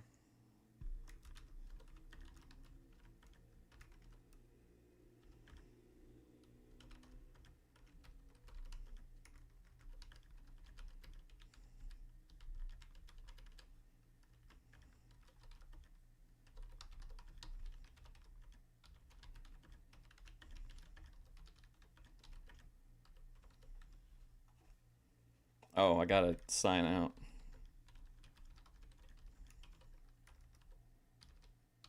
All right, there you go. Mr. Savvy Guy, what happened to the music career? With record company bags, you can skip the 304. Salute to a life of hell. He has kind of gone dark, yeah. Great anecdote, even greater AI song, yeah. All right, well, I'm going to go. Thanks for hanging out. Tomorrow we're going to start episode 2 of Manar and Ben on Kings. Yeah, episode 2 of Kings, which is episode 3 of the Kings coverage. Yeah, I think that's right. We won't have time to finish it, but we'll watch most of it. But anyway, thanks for hanging out.